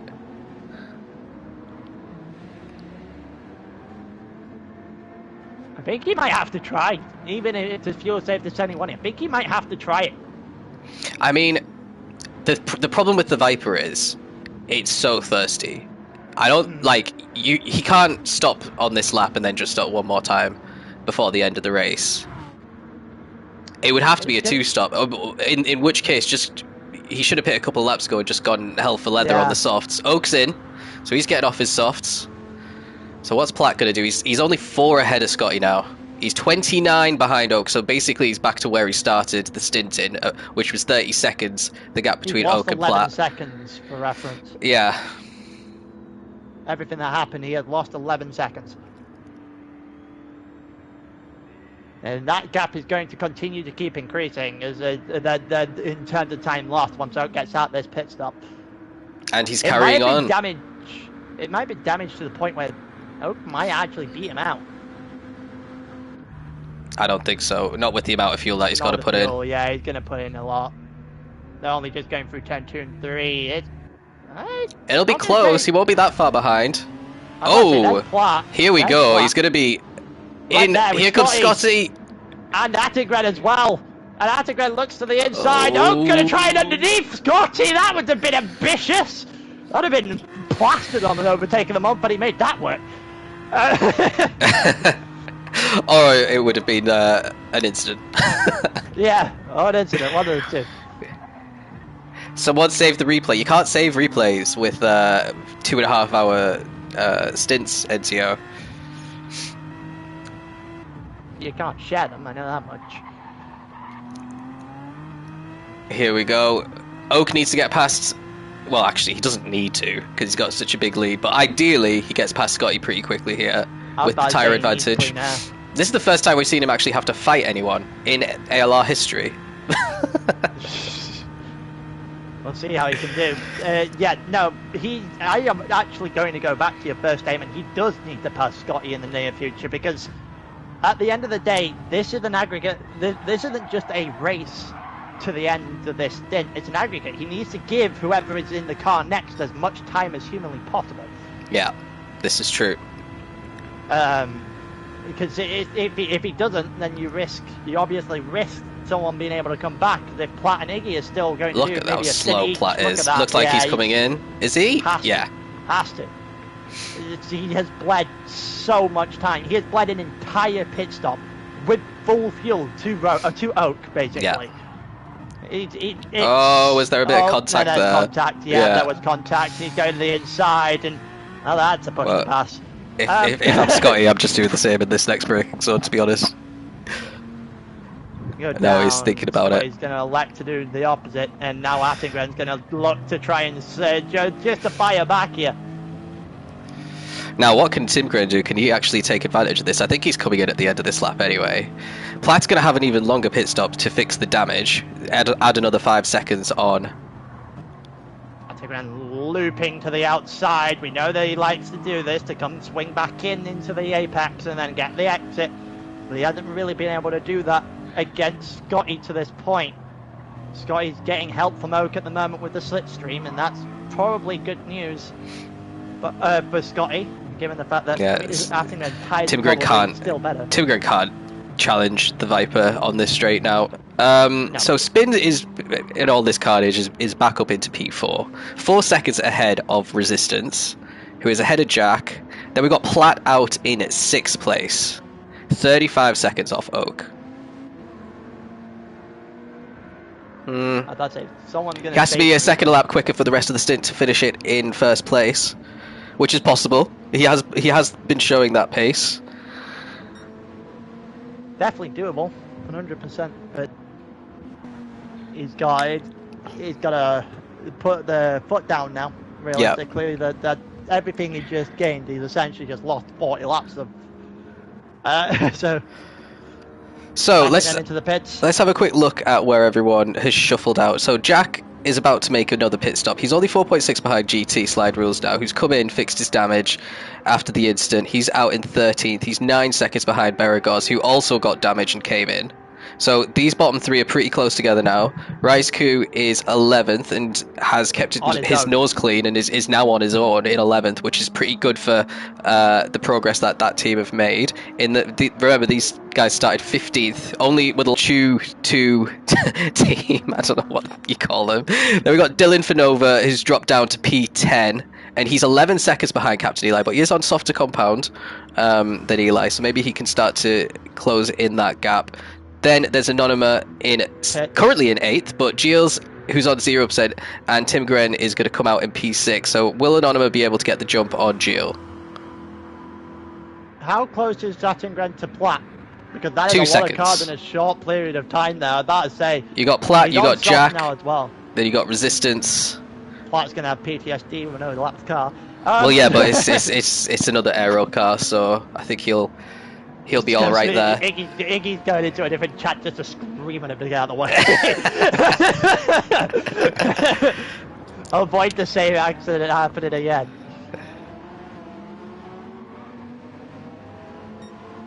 But yeah, okay, I've just got an interesting message about FGR.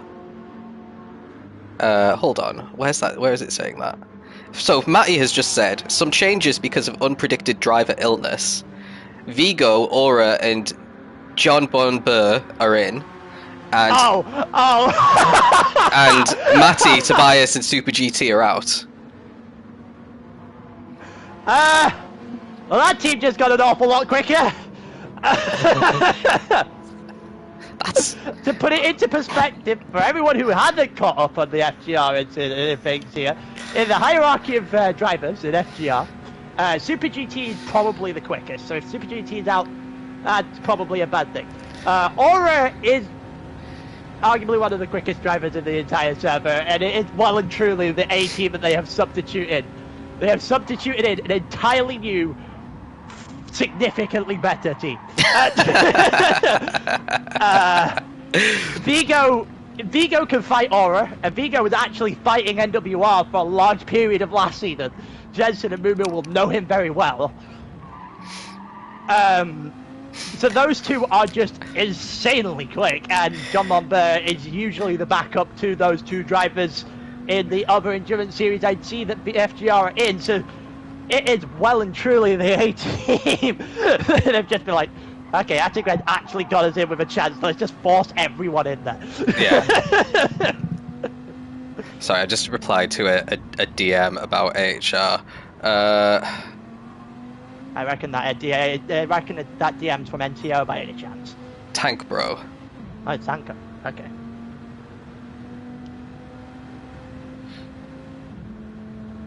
Fair enough. Resistance currently in third. I reckon the EAs would rather there's someone game crashed and stop the count here. They take that. I reckon Spin would probably agree.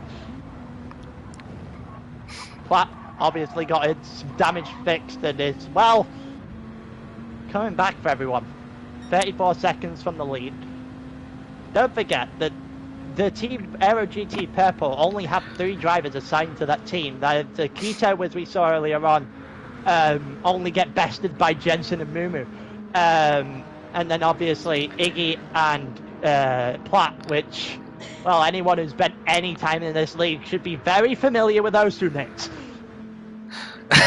Are we actually allowing 3 driver changes during the race? Just remember, this is an off-season event. We're not like taking it too seriously, guys. So don't get your knickers in a twist.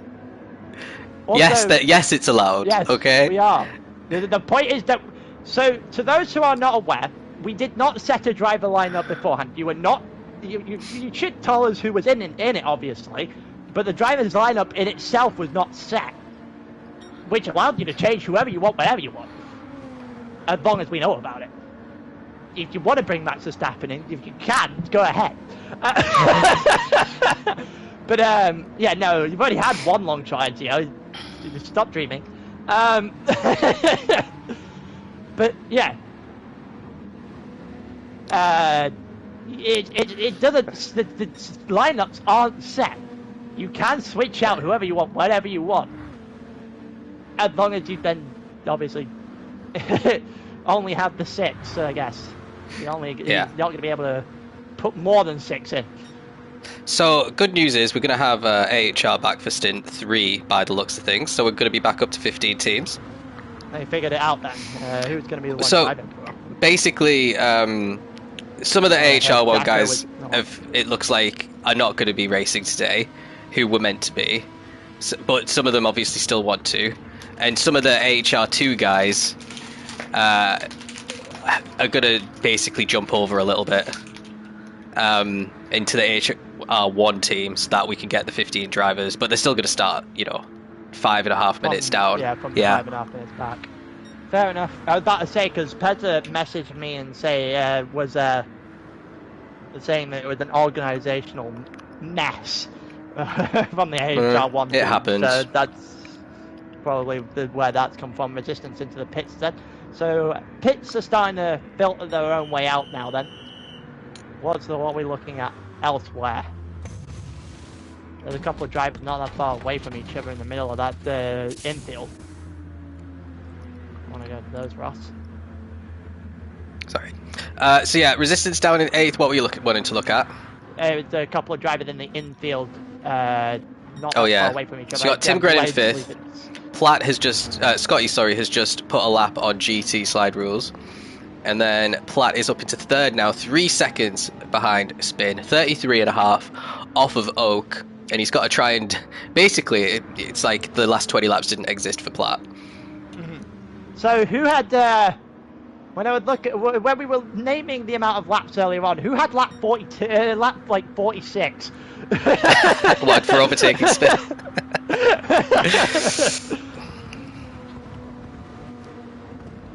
I guess technically we're all wrong, even if it is helped aided by the blue back markers. Mm-hmm. Let me just double check some things. I've just realised I've got like 20 notifications on Discord, so just trying to make sure if anything's actually important. It doesn't look like it though. Which did you say that I need? I know you said it earlier, but which did like 4 and 6, right? Yeah. So the next one you're doing with what's he called? Prentice, who's going to make his comms debut, which is cool. And then the one after that, I'm back for it. That's the 2-hour stint. That's stint 4. Then stint 5, which is just an hour long, I think. That is one that you're gonna probably do some interviews in, and then stint 6 to finish things off. I'll be back. At the end for 2 hours, yeah. 2 hours to the end. That's fair enough. More, I was just trying to figure out which ones I'm hosting. Yeah, so you'll host the next one. So yeah, so by the way, after this is finished, I'll change the lobby settings to stint 3 and stint 5 so that you can save them, because I've got them all set up and stuff just to save you loads of time. Appreciate it. I'll get that set up straight away with them. I'll try and make the pit times actually correct as well after this one. Alright, it's 31 seconds between Oak and Spin, and then a further 1.8 to Platt after that, who's on soft tyres again. So the whole 2 mediums to the end wasn't a thing that Platt considered. These are actually the 2 closest drivers to each other on track as well, looking at the mini-map. Yeah, everyone else is quite a distance away. Ooh, that was an interesting line for Platt. He's going to get away with it, and he's still going to try to chunk into the side on Spin in front as well. So, not really too much damage done there for Platt, to be honest with you. 33.1 is the gap to the lead of the race for Platt. Currently puts him about 3 seconds behind where it was at the beginning of the stint. So everything getting very interesting because we expected Platt to move forward. He was moving forward, and then obviously everything got kind of reset by the back markers. So we'll see how much he can dent in on the the following 34 laps that we currently have left in this race. Over halfway now. Hour and 23 minutes in. Here we go, 6/10 is the gap now, so he's gained 4/10 in the first sector. He's also gained an entire second on Oak. Okay. Oak, there's no reason for Oak to be losing a second in a sector there with his pretty fresh softs as well, so maybe he made a mistake. I'll say that was 33.1, it's now 32.3 as we head out the infield. So it's a little bit less than a second, but still time he would rather not lose, I reckon. 0.3 of a second here. Platt knows the deal. He'll stick behind Spin coming into the bus stop, I reckon, and get him on the exit of it. Don't really think he's going to make any sort of push before then. He's currently 0.3 of a second back, maybe being a little bit more conservative now. Here we go. I think he's going to do what you said, just everyone's doing here. So around the outside, potentially, on the oval. It's all, that was a good exit for Spin, though, to be fair to him. It's going to give him a little bit of breathing room. I don't think it's going to save him. Yeah, Platt is just chonking in now. Look at that slipstream has got a hold. The slipstream has got a hold. And now Platt is flying. And Platt to the outside as they round the final corner. All the way side by side as they head down toward turn 1. Outside line for Platt, and he just brakes later and makes it look easy. Spin lifted again to let him past. Spin absolutely should have kept that line and would have won the corner if he'd have raced Platt, but I think he's not thinking about that. I think Teabag team, this is what they're called, by the way, don't accept what they're saying that they're Team TBG. They are Team Teabag. I think they know they're not going to beat Platt's team at the end of the race, and they do need to look at the overall time here. If they can keep to the back of Platt, it'll help him significantly against Scott. I don't think they'll be able to keep to the back of Platt. Yeah, me neither, but I have to say that anyway. I know you're trying to hype them up, but I'm a realist. Right, let's see. Scotty's only 1.6 behind, so Spin might come under a bit more pressure here, and Scotty's on very fresh tyres as well. Yeah, it has just dawned on me that the back of Spin's car had the word bumper on it and has "bump me here" signs pointing to it. I don't think anyone's listened to that, actually, the whole time. Nobody has. Absolutely nobody has. And Mo just woke up. Mo is responsible for murdering me about 15 times on Thursday in wacky races. The guy is a menace. I couldn't do anything. I couldn't do wacky races because I was doing F1, and then F1 decided that I wasn't allowed to do F1. By the time that happened, it was too late. It just booted me from the lobby, like just straight up. That's no. F1 for you. It's a sign. It's a sign you just need to give up on that game. Yeah, it was like halfway through the race, it was like 7:45. I was trying to get on to wacky races, gone too late. Yeah, we were trying to wait for you for this SS Route X.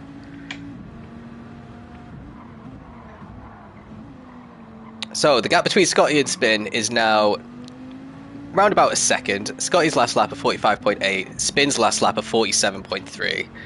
So yeah, Spin really needs to get his act together if he's going to keep in the top 3 here for the next few laps. I'm about to say he needs to be in the 46s realistically. That's the acceptable time for Spin, I reckon. He knows he's not as quick as some of the other guys around him, but if he can get into the 46s, I know it also. I would like to give Spin a little bit of a credit here. It was for him in the morning. He started fucking Stint or something like that.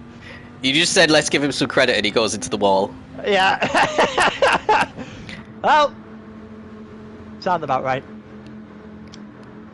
But he might actually fight this one. Let's see. No, he will not. He is still on the full throttle, but he just didn't. Yeah, he just didn't have the Yeah. speed, to be honest, to even fight it if he wanted to.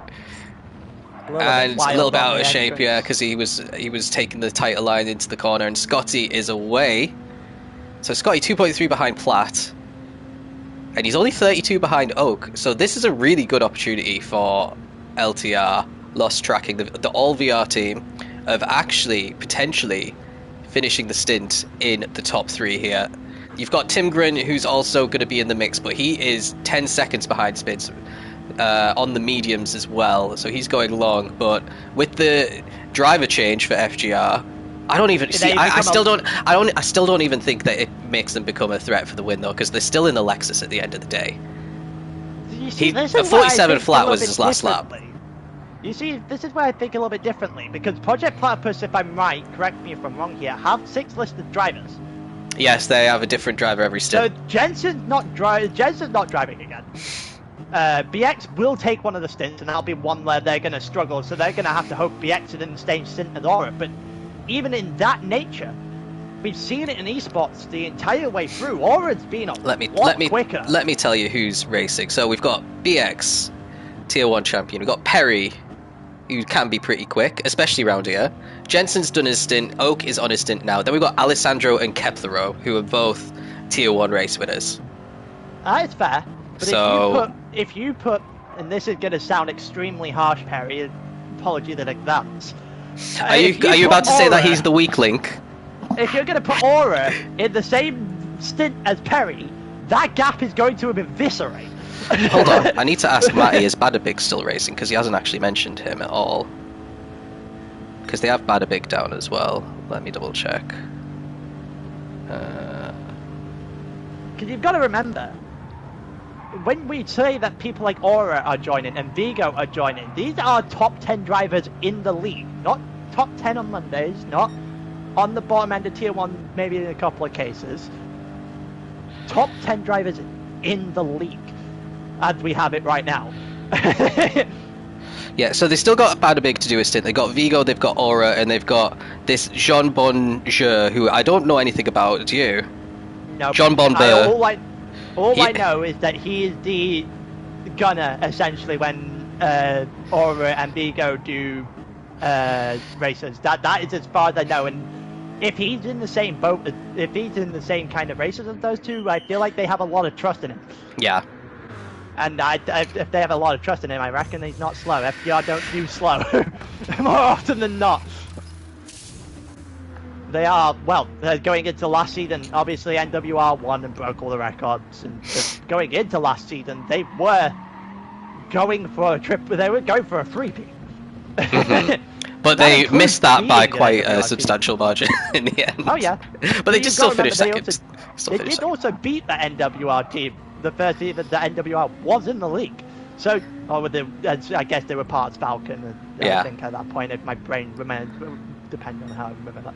But they still beat essentially the main core of the NWR team. So it's not like they're nobodies to it's not like they're not quick in any means. Are FGR having a break? Yes, they're taking 1 or 2 seasons out as far as I'm aware. Hurricane's information was correct, and then they'll be joining back. Yeah, Aura is racing for Aero GT next season. Yeah. Quite the scalp. I was about to say, immediately makes Aero GT it immediately puts Aero GT where the top 5... They're a top 5 lock-in, I reckon, for this season with the lineup, because they've got a completely different team from last season, so... Yeah, they actually got out-qualified by their B team, however. They did, I noticed that. The B team's got a lot of quick people in as well, though, that's the thing. Maybe both of them can finish in the top 5. Yeah, it was quite objectively funny to watch, because we have our own eSports helpers chat. It's quite objectively funny to watch that happen. Yeah, trying to get to Barragods here then, and he's also being blue flagged behind. Oh, there's Razzy here. Razku's now half a second behind Barragoz now. Let's see. He is a lot quicker. He's on the fresher tyres as well, so I think this is going to be fairly straightforward for him to get the position.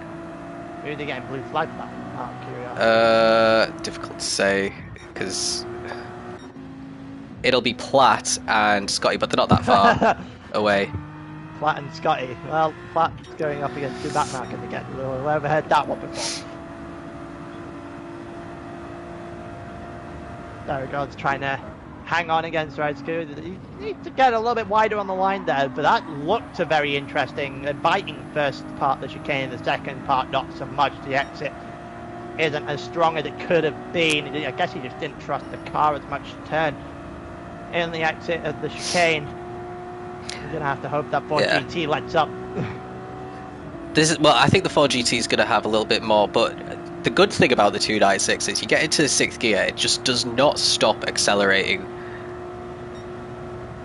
So it is actually able to stick with the 4GT, but you might need a bit of a mistake from Berigos, or maybe an opportunistic move in the infield, because this Ferrari is... Oh, there we go. There's your mistake! There's your mistake straight away! He managed to avoid going into the wall there, which I've seen a lot of people do also, in ALR before. That's a low amount of fuel. That is, yeah, he'll be coming in anyway. So that'll drop him behind GT, and then you got Jack still in 14th, but he's only 30 seconds behind. He was 45 seconds behind P13 previously, so he is having a really good stint here. Has dropped to over 3 minutes behind. 3 minutes back, yeah. The gap between Oak and Platt, by the way, 27, which is where it was before the carnage. Well, where it was about on the pit stop. Before the carnage, that gap was 18. Perry's defending himself in the chat, by the way. I'm aware. I'm aware. You're just ignoring it. I'm aware. No. Oh, let's see how if Platt can negotiate these lapped cars.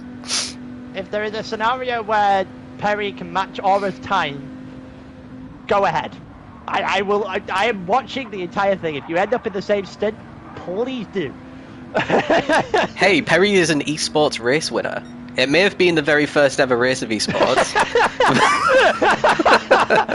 For reference, those who haven't kept up, eSports is now on season 8.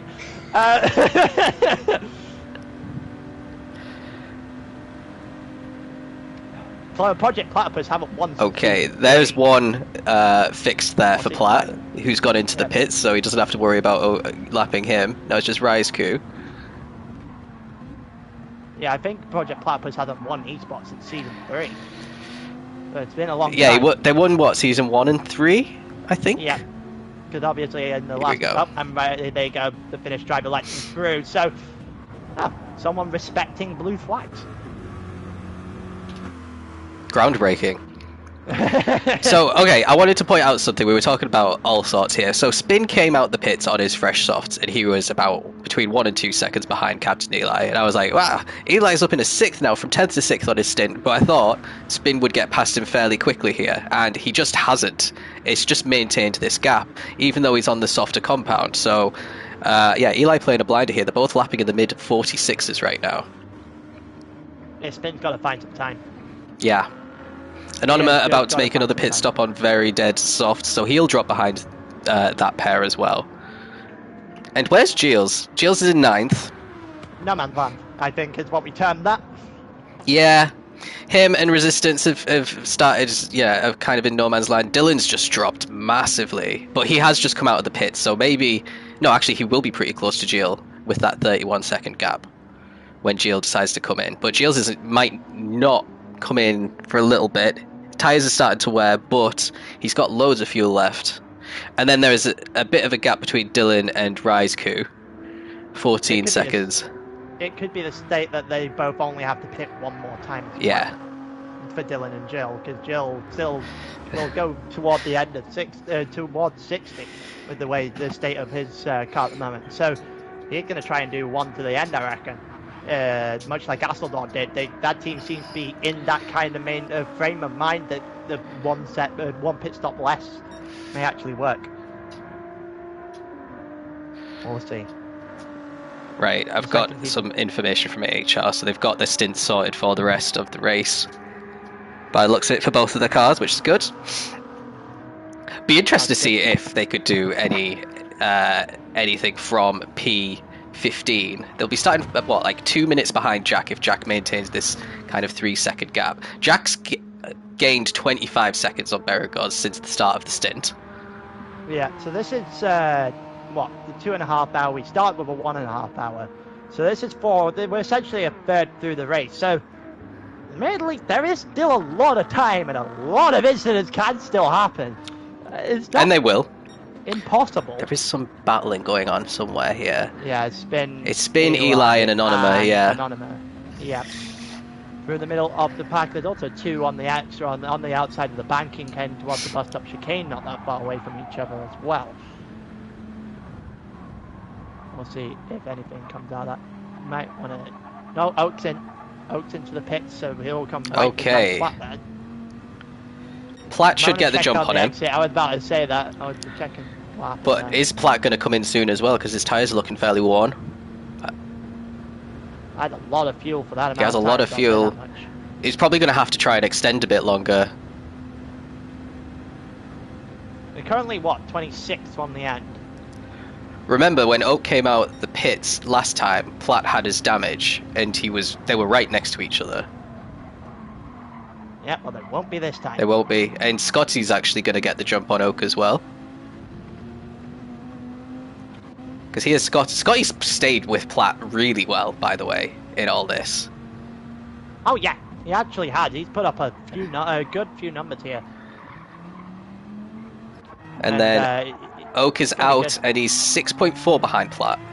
Don't forget that the team for the Fax team, the Lost Track and Racing team that currently sits in second place, have only got 3 drivers, so all of them will be doing double, well, not necessarily double stint, but they'll be taking 2 each. They're all really good drivers, though, to be fair. Scotty's putting in an absolute blinder on this stint. Oh, yeah. Fac, we know how good Fac could be. He had a good first stint as well. And then Dummy, the last one, he might, well, he's at least as quick as Fac, sometimes can be quicker. Really?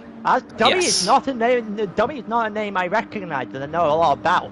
He did a few races or he was at least part of Aero GT last season. Moved over to Lost Tracking. They race in a different league, which is like a VR only league, which is where everyone else from the Lost Tracking and the V-Crap teams and eSports have come from.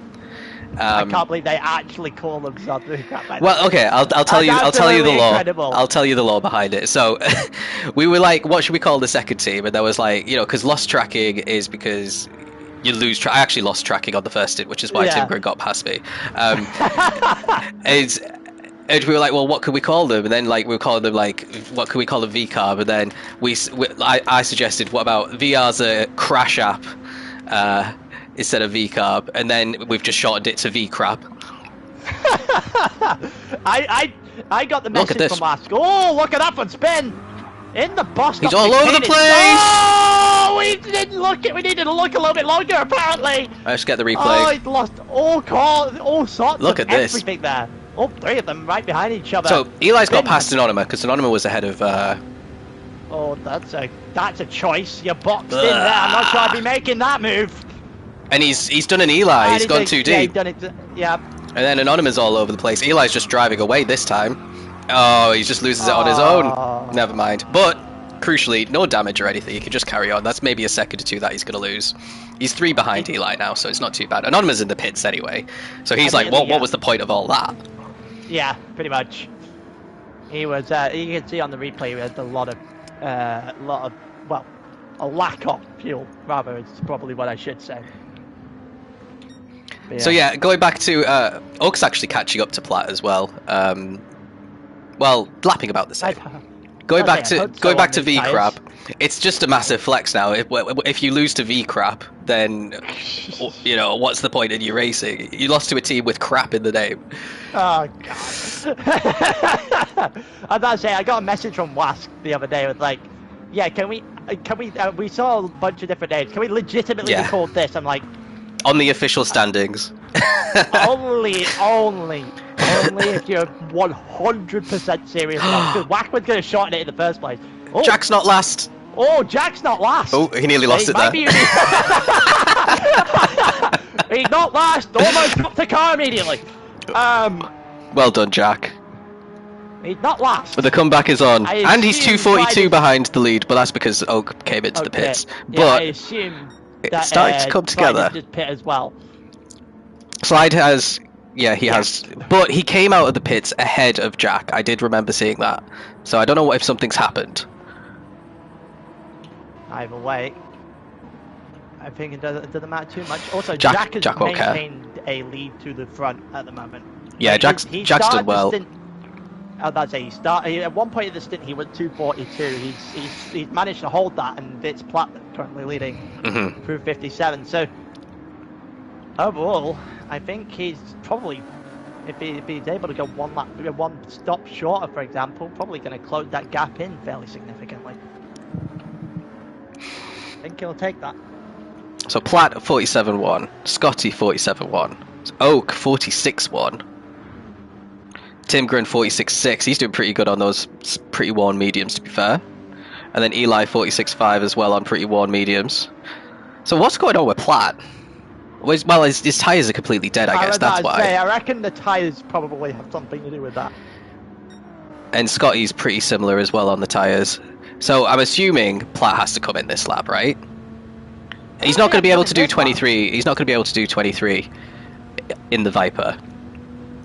He's going to try and go to 20. He might try and go to end of lap 60, but I don't know if his tyres will be able to. Oh yeah, of course they will. It's only time 2. It's not Monday feature race level of tyre wear.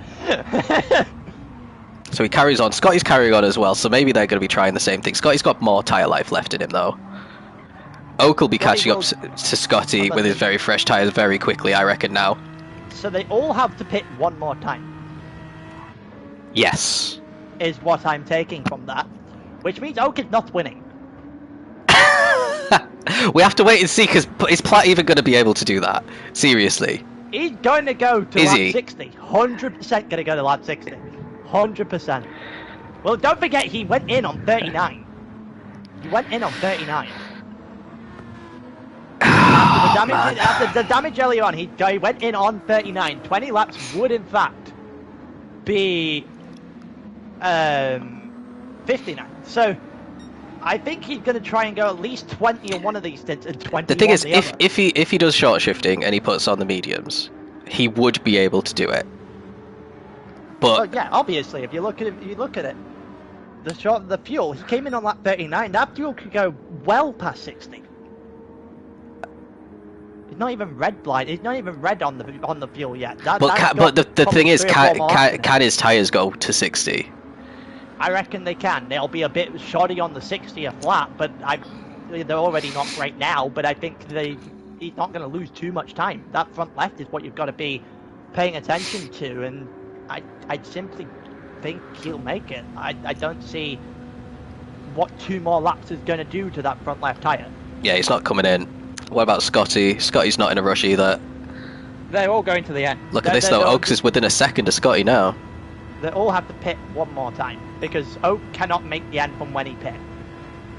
Oak doesn't have, but the thing is, Oak's pit stop's going to be a lot shorter. Scotty goes really deep there on his dead tyres.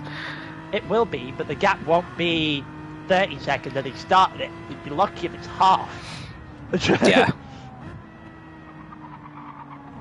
He does have the fuel potentially to go to the end in the car, depending on... I don't think he has the... I don't know what the Vantage's fuel is like, but I'd be surprised if that could make the end. Perry, Mortal, many of you guys are in the actual chat. That'd be an interesting one to see if we can... Perry's probably not talking to you anymore. Oh, he absolutely is. I can 100% bet when I go onto my phone after this stint, I will have a message in my DMs. I probably have multiple actually. It can't. There we go. 22 laps flat out. Okay, there you go. In a pit, I think it was. And he is going flat out as well. Something. Yeah. So he's got one more pit. Little splash and dash, yeah. More pit. He's got one more pit. Scotty's got one more pit. Platt's got one more pit.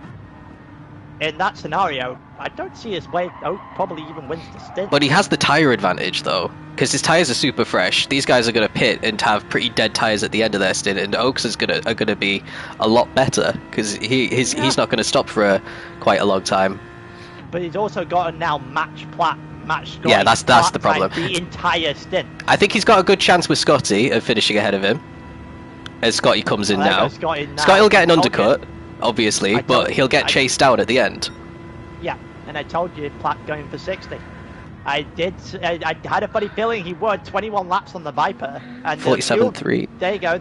Look at that, though, lap 58, he was in the 46s again with these dead tyres. And the rear right's completely gone now as well, which is weird. This is what happens with the Viper. Once the tyres start wearing a lot, maybe it's because the car slides more, but the rears just go really quickly. Yeah. And that front, as we said, that front left is gonna make it. This has to be his pit, though. This has to be his pit lap. Well, yeah, because he just did 21 laps on the soft tyre, remember? He pit on 39, he just did 21 laps on that soft tyre, so 20 laps in the second stint is going to be about as easy as it gets. Woohoo! Eli nearly spinning in turn 1. Actually gets the jump on Scotty here, but this is probably his lap anyway. So Scotty probably won't find himself in any traffic. He is ahead of, crucially, of Spin. So Spin wasn't able to keep an undercut on Scotty there, despite coming in way earlier on the soft tyres as well. So Scotty's played a blinder in the Viper. Spin's an entire pit stop behind Scotty now. Yeah, Scotty's going to the end, and Spin will be pitting again. Yeah, there's no hope in hell. Spin's making it from the end in the way that his tyres and fuel. Let's go through and see who. So Jack has to make one more stop. GT Slide Rules has to make another stop. So does Berigos, so does Raizku, and Dylan. Anonyma will as well. No, yeah, he has to. Remember. Well, this is the Corvette, but he paid on 55, he'll have to go another one, yeah. Giles is on his in-lap, probably. Platt's come in. So really, it's only Scotty who's fueled to the end, and he's 8 seconds back. Everyone else is going to have to pit again. Yeah, including Tim Grin as well. Yeah, so Platt to the end. So Platt's the next one to decide to go to the end here. I would be very shocked if this is not a pit to the end for Platt. I don't see why you would. I guess the damage earlier has very clearly threw out the strategy for him a little bit. Yeah. But he's made it work. That's another lap of fuel in that Viper, by the way. That's 7%. That is another lap of fuel. Eli follows him in. Done a very good job of that. Eli got no fuel whatsoever. Yeah, he's timed it perfectly. Right, who's out there? So the Platt or it's Scotty? It's Platt. It's 100% Platt. 92% put in for Platt as well, so he's not even gone for 100. Look at that, Platt all the way in the and that is to make sure he's got a huge gap, yeah, and he's got 20 seconds back on Tim Grin. He's got 30, he's back over 30, he's 33 seconds behind Oak, who had a good period there on the fresher tyres. They've got Eli and Gilles 28 seconds behind Eli, even though he started the stint ahead of Eli. Platt has used the medium tyres, right? Platt? Yeah. I can't remember. Honestly, Iggy will not have allowed that to a Mew Mew situation to happen. Yeah, I was about to say, I feel like he had, but I just can't remember him using it. That's why my brain just like, no. But if that is the case... No, Pyro, he started on the soft and then went on the mediums, and we were like, is he just doing mediums for the whole stint, remember? Yeah. I've also got 2 hours since that point. Since Phase 3 came out on GT, they've added mandatory compound change as one of the settings. So I've got that on anyway, just as like a little extra backup. Yeah, apparently Moo 4 that wasn't on. It was on for Stint. Yeah, it was on. I didn't say anything because I was like, this guy, but it was on for that one anyway. So because Iggy was saying it in the chat, he was like, should I say anything in Pyro's YouTube chat? And I was like, say it, because Pyro's gonna lose his shit when that happens, when he realizes. So. Oh, NTO was. I didn't have to. 20 laps before you said it, NTO was like panicking like a man. Okay. To the point where Spin woke up, joined the lobby after Lemon DC'd and typed it in the room so we would see it. Oh, you love to see it, man. As I say, I didn't have to do anything. NTO learned a harsh lesson. Explain the rules to drivers that you drafted late on. But yeah, I'm about to say, so Oak has to pit again. Yeah. Platt is 30 seconds back. 32.7, yeah. The situation is that Platt is going to gain at least half of that gap. I reckon, honestly, probably more. But you could add about 4-ish seconds onto this because Oak's not going to have to put in nearly as much fuel as what Platt put in. Don't forget, it's 17 seconds lost just for tyres. It happened in the first stint. 17? That's not as much as I thought it was going to be. It was 17, and I think it's like 30 something. Well, I guess because you enter the pits so early and you leave into turn 3 almost, yeah. Turn 4. You're out of turn 3. So yeah, I think it's like 17 or just a little bit more. Super GT is back in, and Aero GT, sorry, FGR have decided they actually want to win this race. Hold on, a bit late about the driver swap. Super GT messaged me he's too sick to drive his 2 stints. So who's doing? Oh no, I thought you already said Super GT was out. I already removed him. No, I read that wrong. I read that wrong. Switch to Jills, please. Why? So yeah, so who I've got for FGR? What, you want to look at Jills, did you say? Mortal wants to search Jills. Oh, it's because you're going after Dylan, that's why. So the FGR team I've got at the moment is he gonna get Vigo, Aura, Tim Grin, Badabig, and John.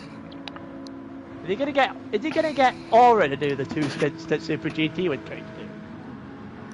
Well, it's swapping like for like, basically, if that's the case. I'm about to say that's like for like. That's the problem for everyone else. That's what that is. So let's see what Giles can do with Dylan here. Been trying to chase him down for quite a while, actually. Well, I think he's going to get him here. That time's coming down very quickly. The slipstream might be able to drag home here. I think it will. Look, he's coming under 4 tenths. The slipstream has just got in. You can see it happening now. Slipstream just starting to take a little bit of hold. I don't think, actually it might be a little bit too far away for the move into turn 1, but probably make it in the infield if he can get there. It's the first action Jill's seen since Resistance left in B. Issue is, when you're in the Aston, Dylan got it wrong. Dylan got it wrong. Dylan got it so wrong. He's on the inside. He's gonna go for it. Turn 3, the long side. Now to the outside of 4, and it's easy done. Yeah, he has to yield there. In comes Attengren for his final stop. So that is good news for Platt, who's about to put a lap on Beregoz. So let's see if he manages to do this. Every time Platt's putting a lap on someone now, I just have to watch it just in case. There we go. No dramas. Stint 5. Stint 5 is a 1 hour stint. 1 hour stint, yeah. Okay, so someone else is taking the other thing. So Aura was like, yeah, I'll do it, but I'm only doing an hour. Admittedly, if it's Vigo driving the 2 stints, then that doesn't really make much of a difference either. That's not too much of a downgrade. Yeah. So we got Oak 31.9 on Platt. Oak has to make a little splash and dash pit. You said it was 17 seconds without fuel, so add another 4 or 5 maybe for a little bit more. Yeah, I reckon it'll be somewhere in and around, maybe somewhere between 23 to 25 seconds total loss, I reckon, for his pit stop. Which would put him in the lead, but it would hammer away that lead completely. So we've got Scotty 3 seconds ahead of Spin, but remember, Scotty isn't pitting again. Spin is going to pit fairly soon. Resistance actually catching up to Spin fairly nicely here, but this might be his in-lap, which means he could get an undercut on Spin. And Tim Green has made his final stop, that's why he's down in 6th, so he'll get back up into at least the top 4 before the end of this one. If Oak is saving, he'll be going to the end. No, he won't. He ain't getting 24 laps out of that. Oak is not saving. And I think BX also, already it's confirmed. More than 24. It's a more than 24. That 56 or the 146 one. He is not going to the end. Yeah, half a tank for 15 laps compared to 75 for Platt. That would be the biggest short shift of his life if he did that. I don't even think that Aston could do that. Massacred. Yeah. As well. Yeah. The tyres can't go to the end anyway. He pitted before 56, which means he would have to, if he's going to the end, he would have to do at least 25 laps on this set I don't see where that's doable. Fuel map 6 time. We don't talk about fuel map 6 at Daytona. I really don't see a world where Oak doesn't have to pit again. He'll barely need to fuel, absolutely. It'll be a very quick splash and dash for certain. But it's still going to the end. Scott is going to the end. That time is going to get shredded. So Eli versus Resistance here in terms of who's going to get potentially that last position in the top 6. Eli's made his last pit stop. Resistance is almost definitely going on softs here.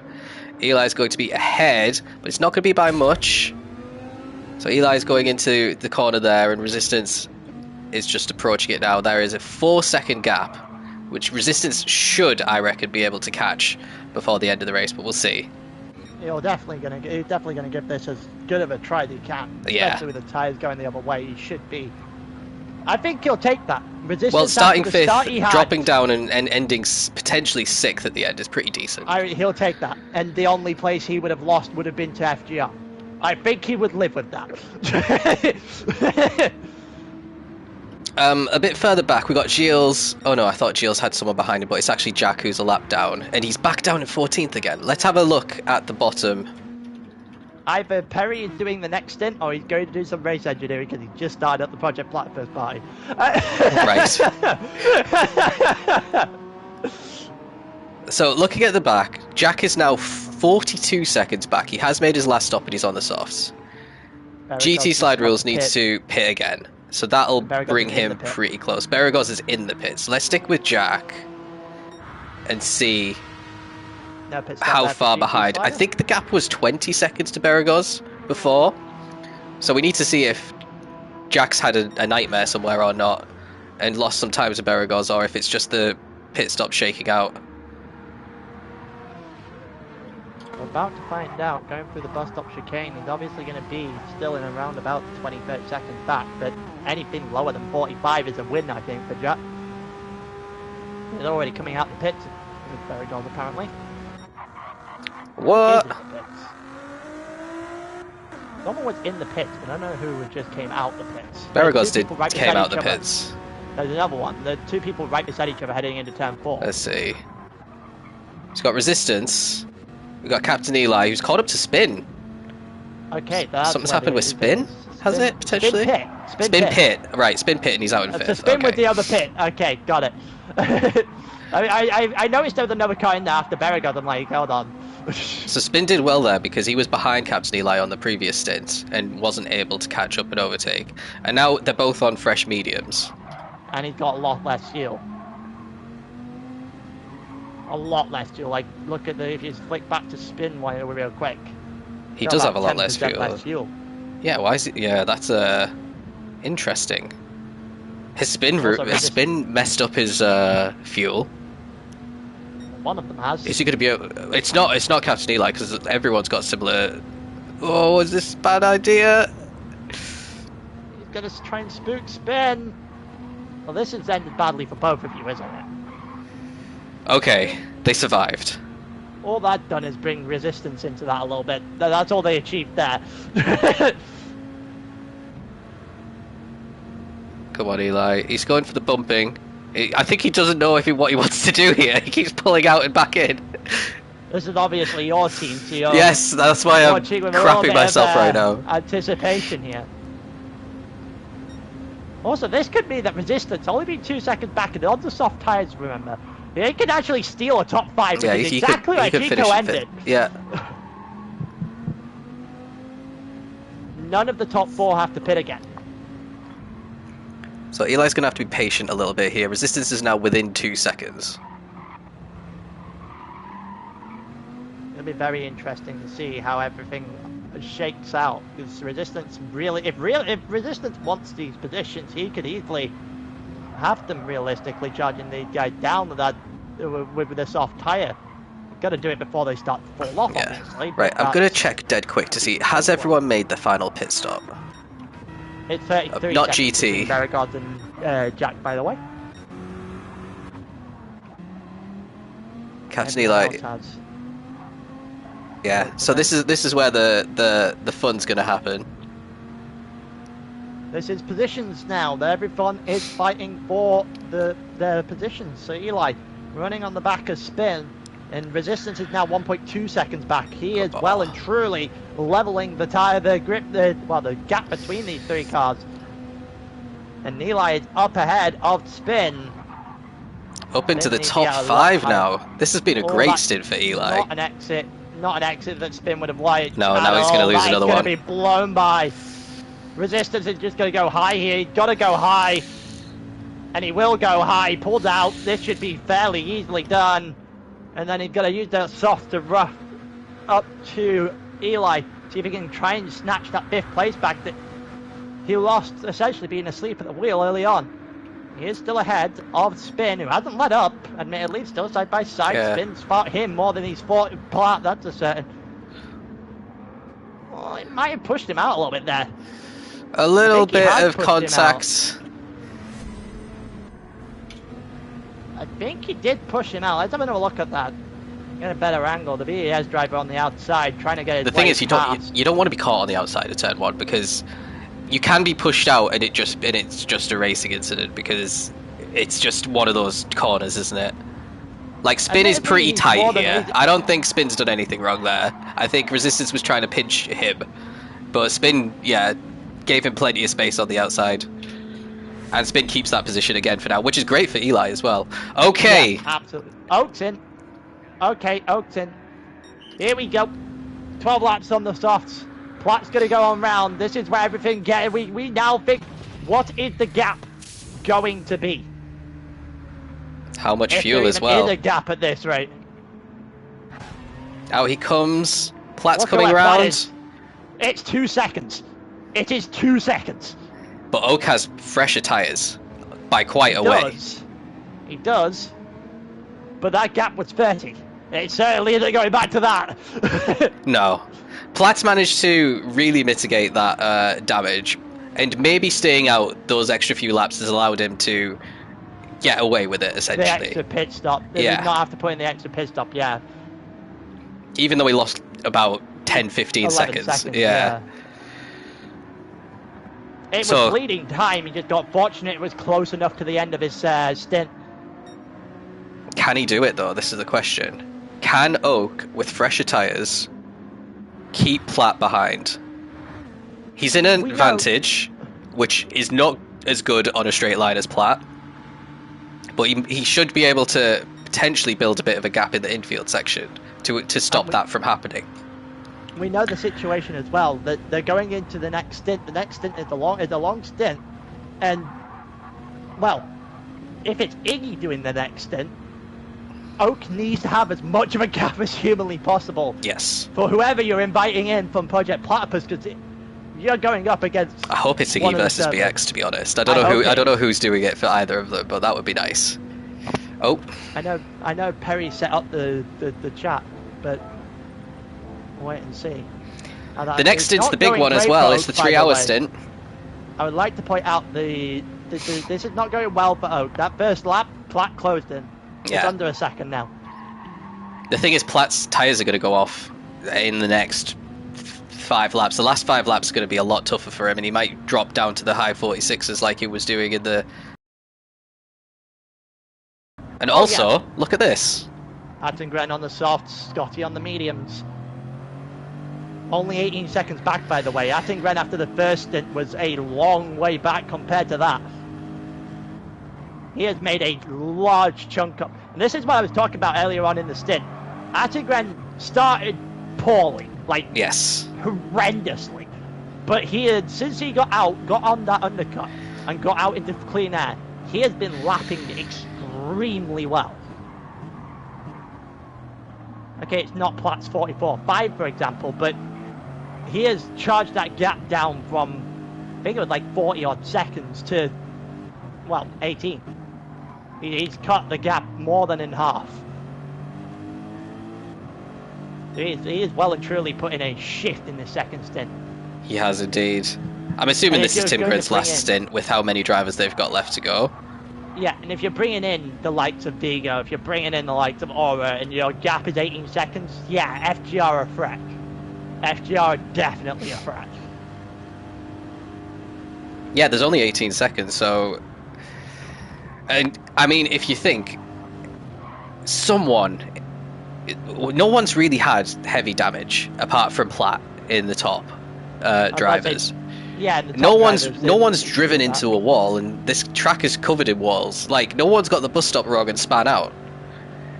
We've got most of the race still to go. I think it's going to happen. You need to build the cushion for if and when that happens with one of the drivers, because as the time goes on, the pressure starts to mount up. We've got some really long stints coming up as well. As Tim Gregg tries going around. Can he hang it?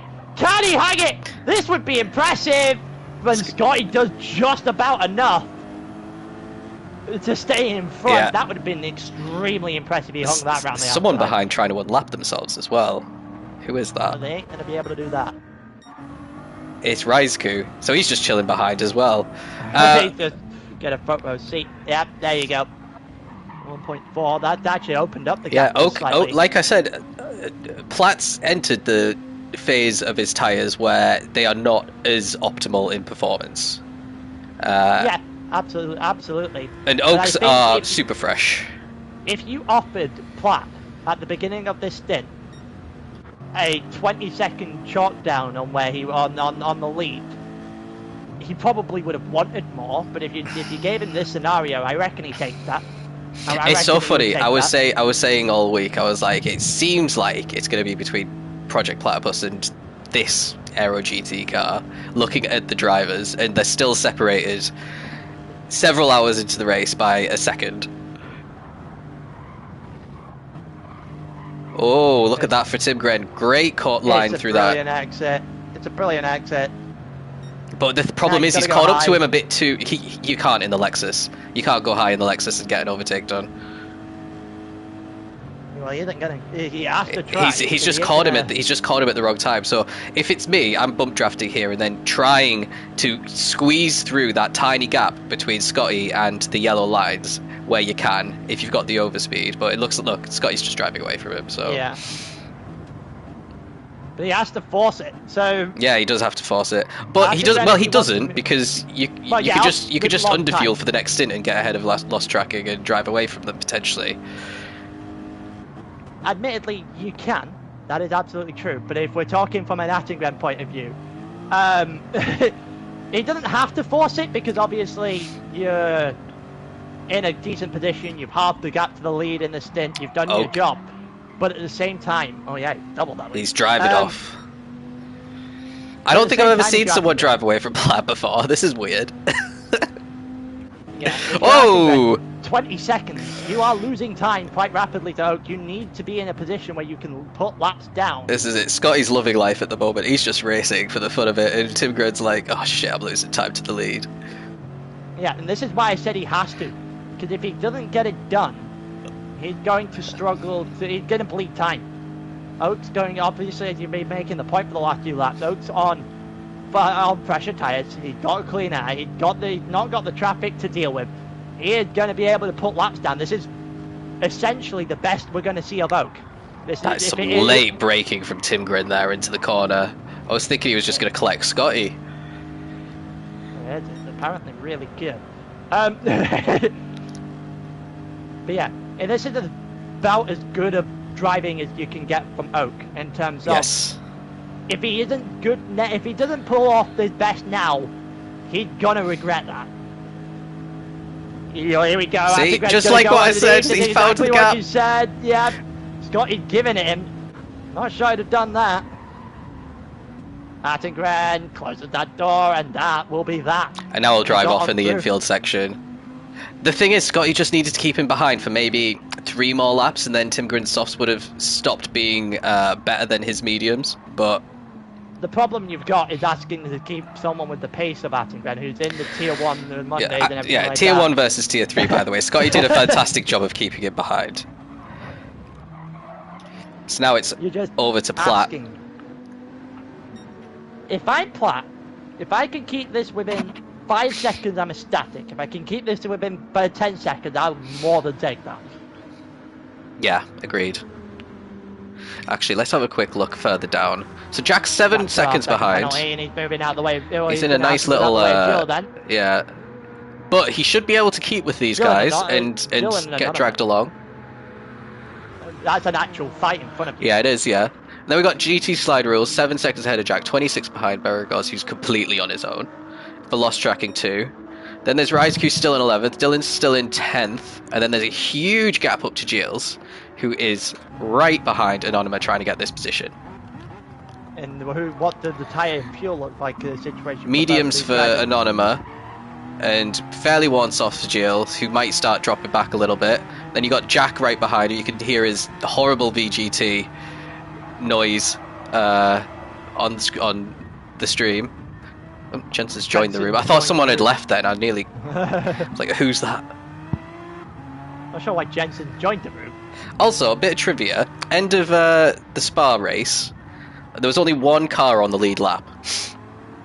Yeah, so at the end of the first stint of Spa, I'm pretty sure there was like 3 cars that weren't on the lead lap, and everyone finished on the lead lap at the end of this first stint. So I think it's going to be a lot closer at the end of these 12 hours for this one. Spa is a more technical circuit as well. Oh, here comes Jack! Oh, here comes Jack! No, not the double moment sake. What's he doing? No, he's backed out of it. He's backed out. Okay. That would have been. That was funny. He just letting him know they're there. I mean, it's a good idea because he could have just scared them both. Exit. Here comes What Jill. an exit! He's not going to help. He's bump drafted. Help Where's Jack That's gone? Interesting. Oh, he's a little bit further back. That's interesting. Jill's going to bump draft instead of trying to go overtake Anonyma here. They both they're both not the furthest away from spin in the world. I'm very intrigued to see when Jill's going to try and pull the trigger here, because he's going to try and overtake him. Eli left! Oh Eli my left! god! Eli left! Oh no! What happened? It looked... Oh, he DC'd! I'm pretty sure Resistance just absolutely... Where did he go? Yeah, he just DC'd. Yeah, he ghosted through Resistance there, and then disconnected. That is very shit for our team. That's a max distance, not? Yeah, he has to start 5 minutes back now. Well, Jack's not lasted. The AHR 1 actually have company. Ouch. Oh, man. He did so well as well. He went from 10th to 5th. And then his internet cut out. But, hey, in real life you get mechanical issues as well, which set you back. So this is just the online equivalent of that happening. That is fortunate. This late into the stint. So that promotes Resistance to 5th, 34 seconds behind Scotty. Spins back up to 6th, even though he's dropping like a log here. He's 21 ahead of Anonyma, who is still just ahead of Jill. So let's stick with this battle again. Dylan's up into 9th and RaceQ's up into 10th to round out that. Well, they're going to take that. Nova's got away with this. They're in 9th. And here comes Jack again. Been great. And here goes Jack again. Now that's it. Nova's not had a great stint. They're still in 9th. And now they've got a couple of teams that are a long way away from them.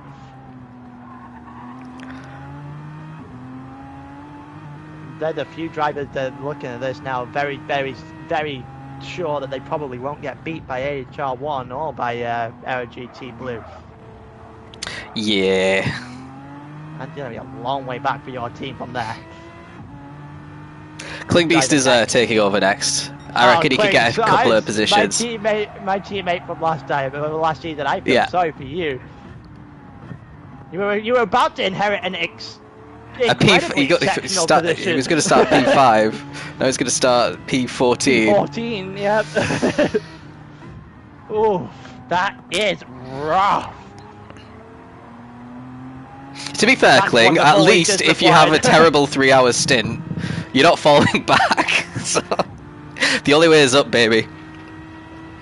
As the song goes. Here we go, Jill again, looking for a bump draft. Don't blame him for this. How close to spin are they? Over 20 seconds. Wonder if they can close that gap in a little bit. To be fair, we were talking in our chat last night, our car. We were just like, let's just have fun. Don't beat yourself up if you make mistakes and get damaged and all that kind of stuff.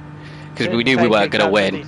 But then finding yourself in fifth place after 3 hours. Here's Jack again. Look at that car though, like... Hold on, what the hell is... That car's speed is ridiculous. And that's on a Corvette as well, who was getting bumped. So Jack unlaps himself a little bit. Just slightly. Let's go back and see what the gap between Platt and Oak is. I'm just depressed now. I'm glad I'm not commentating the next stint. 3 whole hours of Ross getting to wallow in his own depression. Yeah. Who is so Klinger's driving your next stint? Who's the recovery drive after that then? So we got Klinger, then I think we got Eli again, and then we got the last 2 is going to be Eroticos. Oh God. I think. Yeah. Oh God.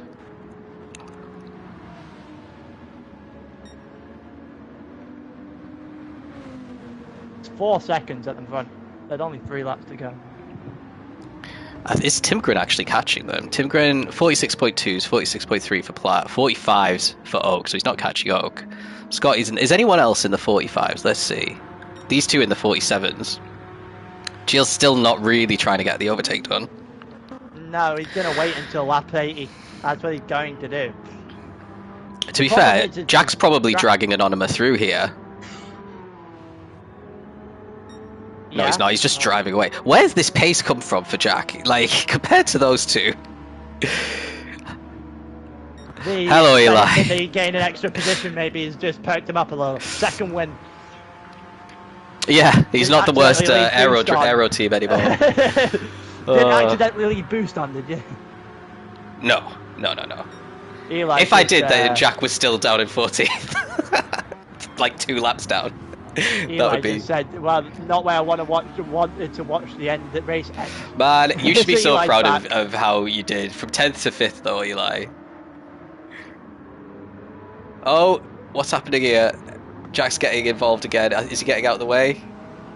He's probably going to let Anonyma pass him again. I think Anonyma's trying to overtake him rather than letting him out of the way. That speed, that build-up of speed from the VGT. I mean, I can see why they picked the VGT, looking at how Jack's doing with it. It doesn't turn, this car, at all.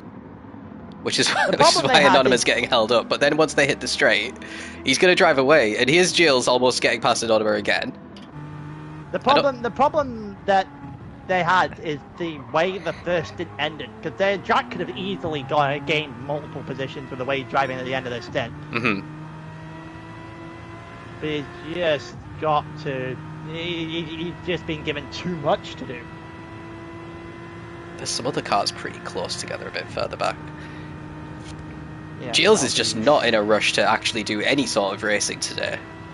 No, he's going to try and overtake him on lap... Nope. He's locked now. As soon as I said that, he's like, no, actually no, I'm still not racing. No, he's going to try and go for lap 80, 100%. If he can get to Anonyma at lap 80, then the penalty for Jack. Yeah, I've seen Jack get a few penalties actually. What is Jack's time to GT? It's dropped to 11. It was 7 and now it's dropped to 11. Yeah, they proved here.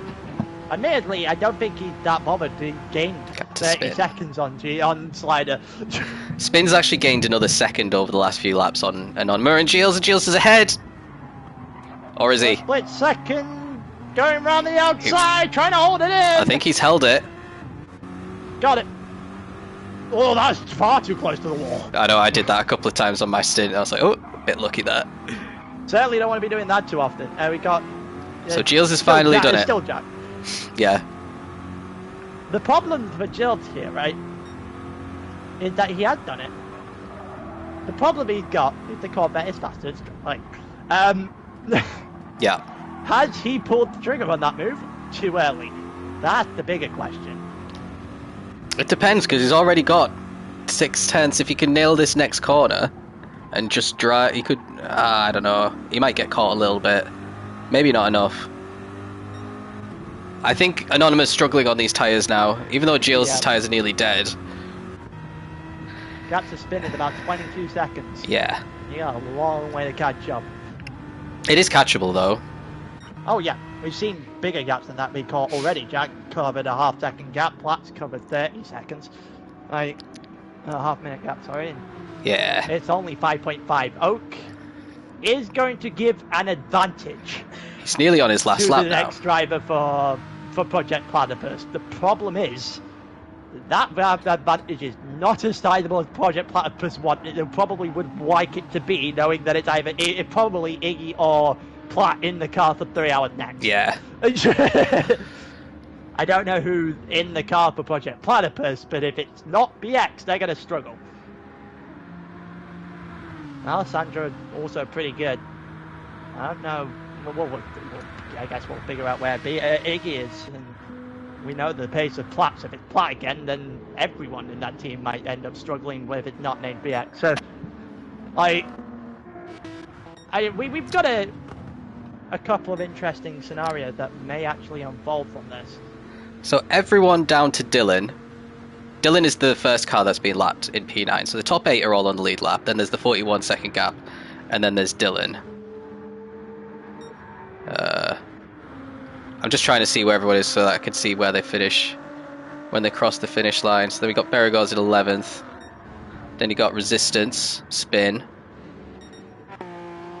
I think you should be more Jack. looking to where Oak is, I guess. Yeah, Oak is just about to come onto the final bend here. Not the final bend, the oval. Because then you can go through there, so everyone that finishes after Oak, and you can just hit the number on the keyboard. I guess, to try and figure it out. Yeah, You know, I've got like my laptop down. open, my phone open, I've got everything open, ready to write everything down, so... I will take you in then. Continue Yes. on. Last final half a lap here for Oak, who's got 5.8 to Platt, and pretty much one corner left to sit. He goes through the bus stop chicane one final time. He will hold the lead for Project Platypus. They won the first stint with Jensen. They continue to lead through the end of the second stint, albeit the time has very much stayed the same. Well, not stayed the same from the end of 1 to 2. Oak has a 5-second gap, a 6-second gap now to Platt, and he will retain the lead of the race after 4 hours for Project Platypus as he crosses the line to win stint 2. Platt will come over in second, a long way away from anybody else behind.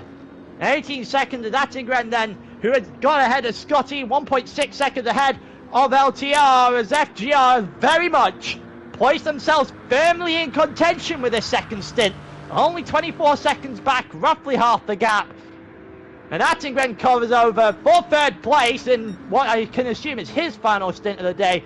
Then you've got Scotty in fourth, Dylan in ninth, coming over a lap back, Raidsku in 10th, a further, well, a couple of seconds off the back of that. It's not Resistance, it's Berigos next to the line, and then it's Resistance after that. We've got about 5 more or so cars left to go. With Berigos over the line, he'll be 21.8 behind Raidsku in the end. And with Resistance in 5th, the exact same way that Chico left him. He had a long way back from the top 4. Spinner's in 6th now, 13 seconds off the back of the BES team. TVG fell like a log in pretty much in this stint. Spin will come over in 6th. Now has to go off to work. We've got Jill. Slider Ruled next, and then Jill and Anonymous, I believe it's the 2 cars afterwards, with Jack after that. So Slider Ruled to the line now, with Jill still ahead of Anonymous, albeit by minuscule amounts at this point. 3/10 of a second, 2/10 of a second, quarter of a second. Anonymous just going to be too little too late. It's just over a 10th in the end. And then Jack, 14.9 off of the back of the grid. I think he'll take the extra 30 seconds off the time. He'll take that stint. Yeah, not too bad at the end there for a lot of them. The top 8 all on the lead lap there. 136. Anonymous is down for T3. Then we've got all these guys just a single lap down, and the Aero GT team that disconnected, the blue one, as well as Apex Hunter 1, who are rejoining for the next stint, are going to end up, I think, 2 laps down, because it is 5.5 minutes down that they're going to be. So yeah, they'll be starting 2 laps down instead of what would have been about maybe a minute down that Eli would have been. So they lost about 4.5 minutes with that disconnect. Now you see a bit of an apology there for GT slider rules. So we'll end that stream now, and we'll do all the calculations, and Power's going to throw up the next one. So thanks for watching, guys.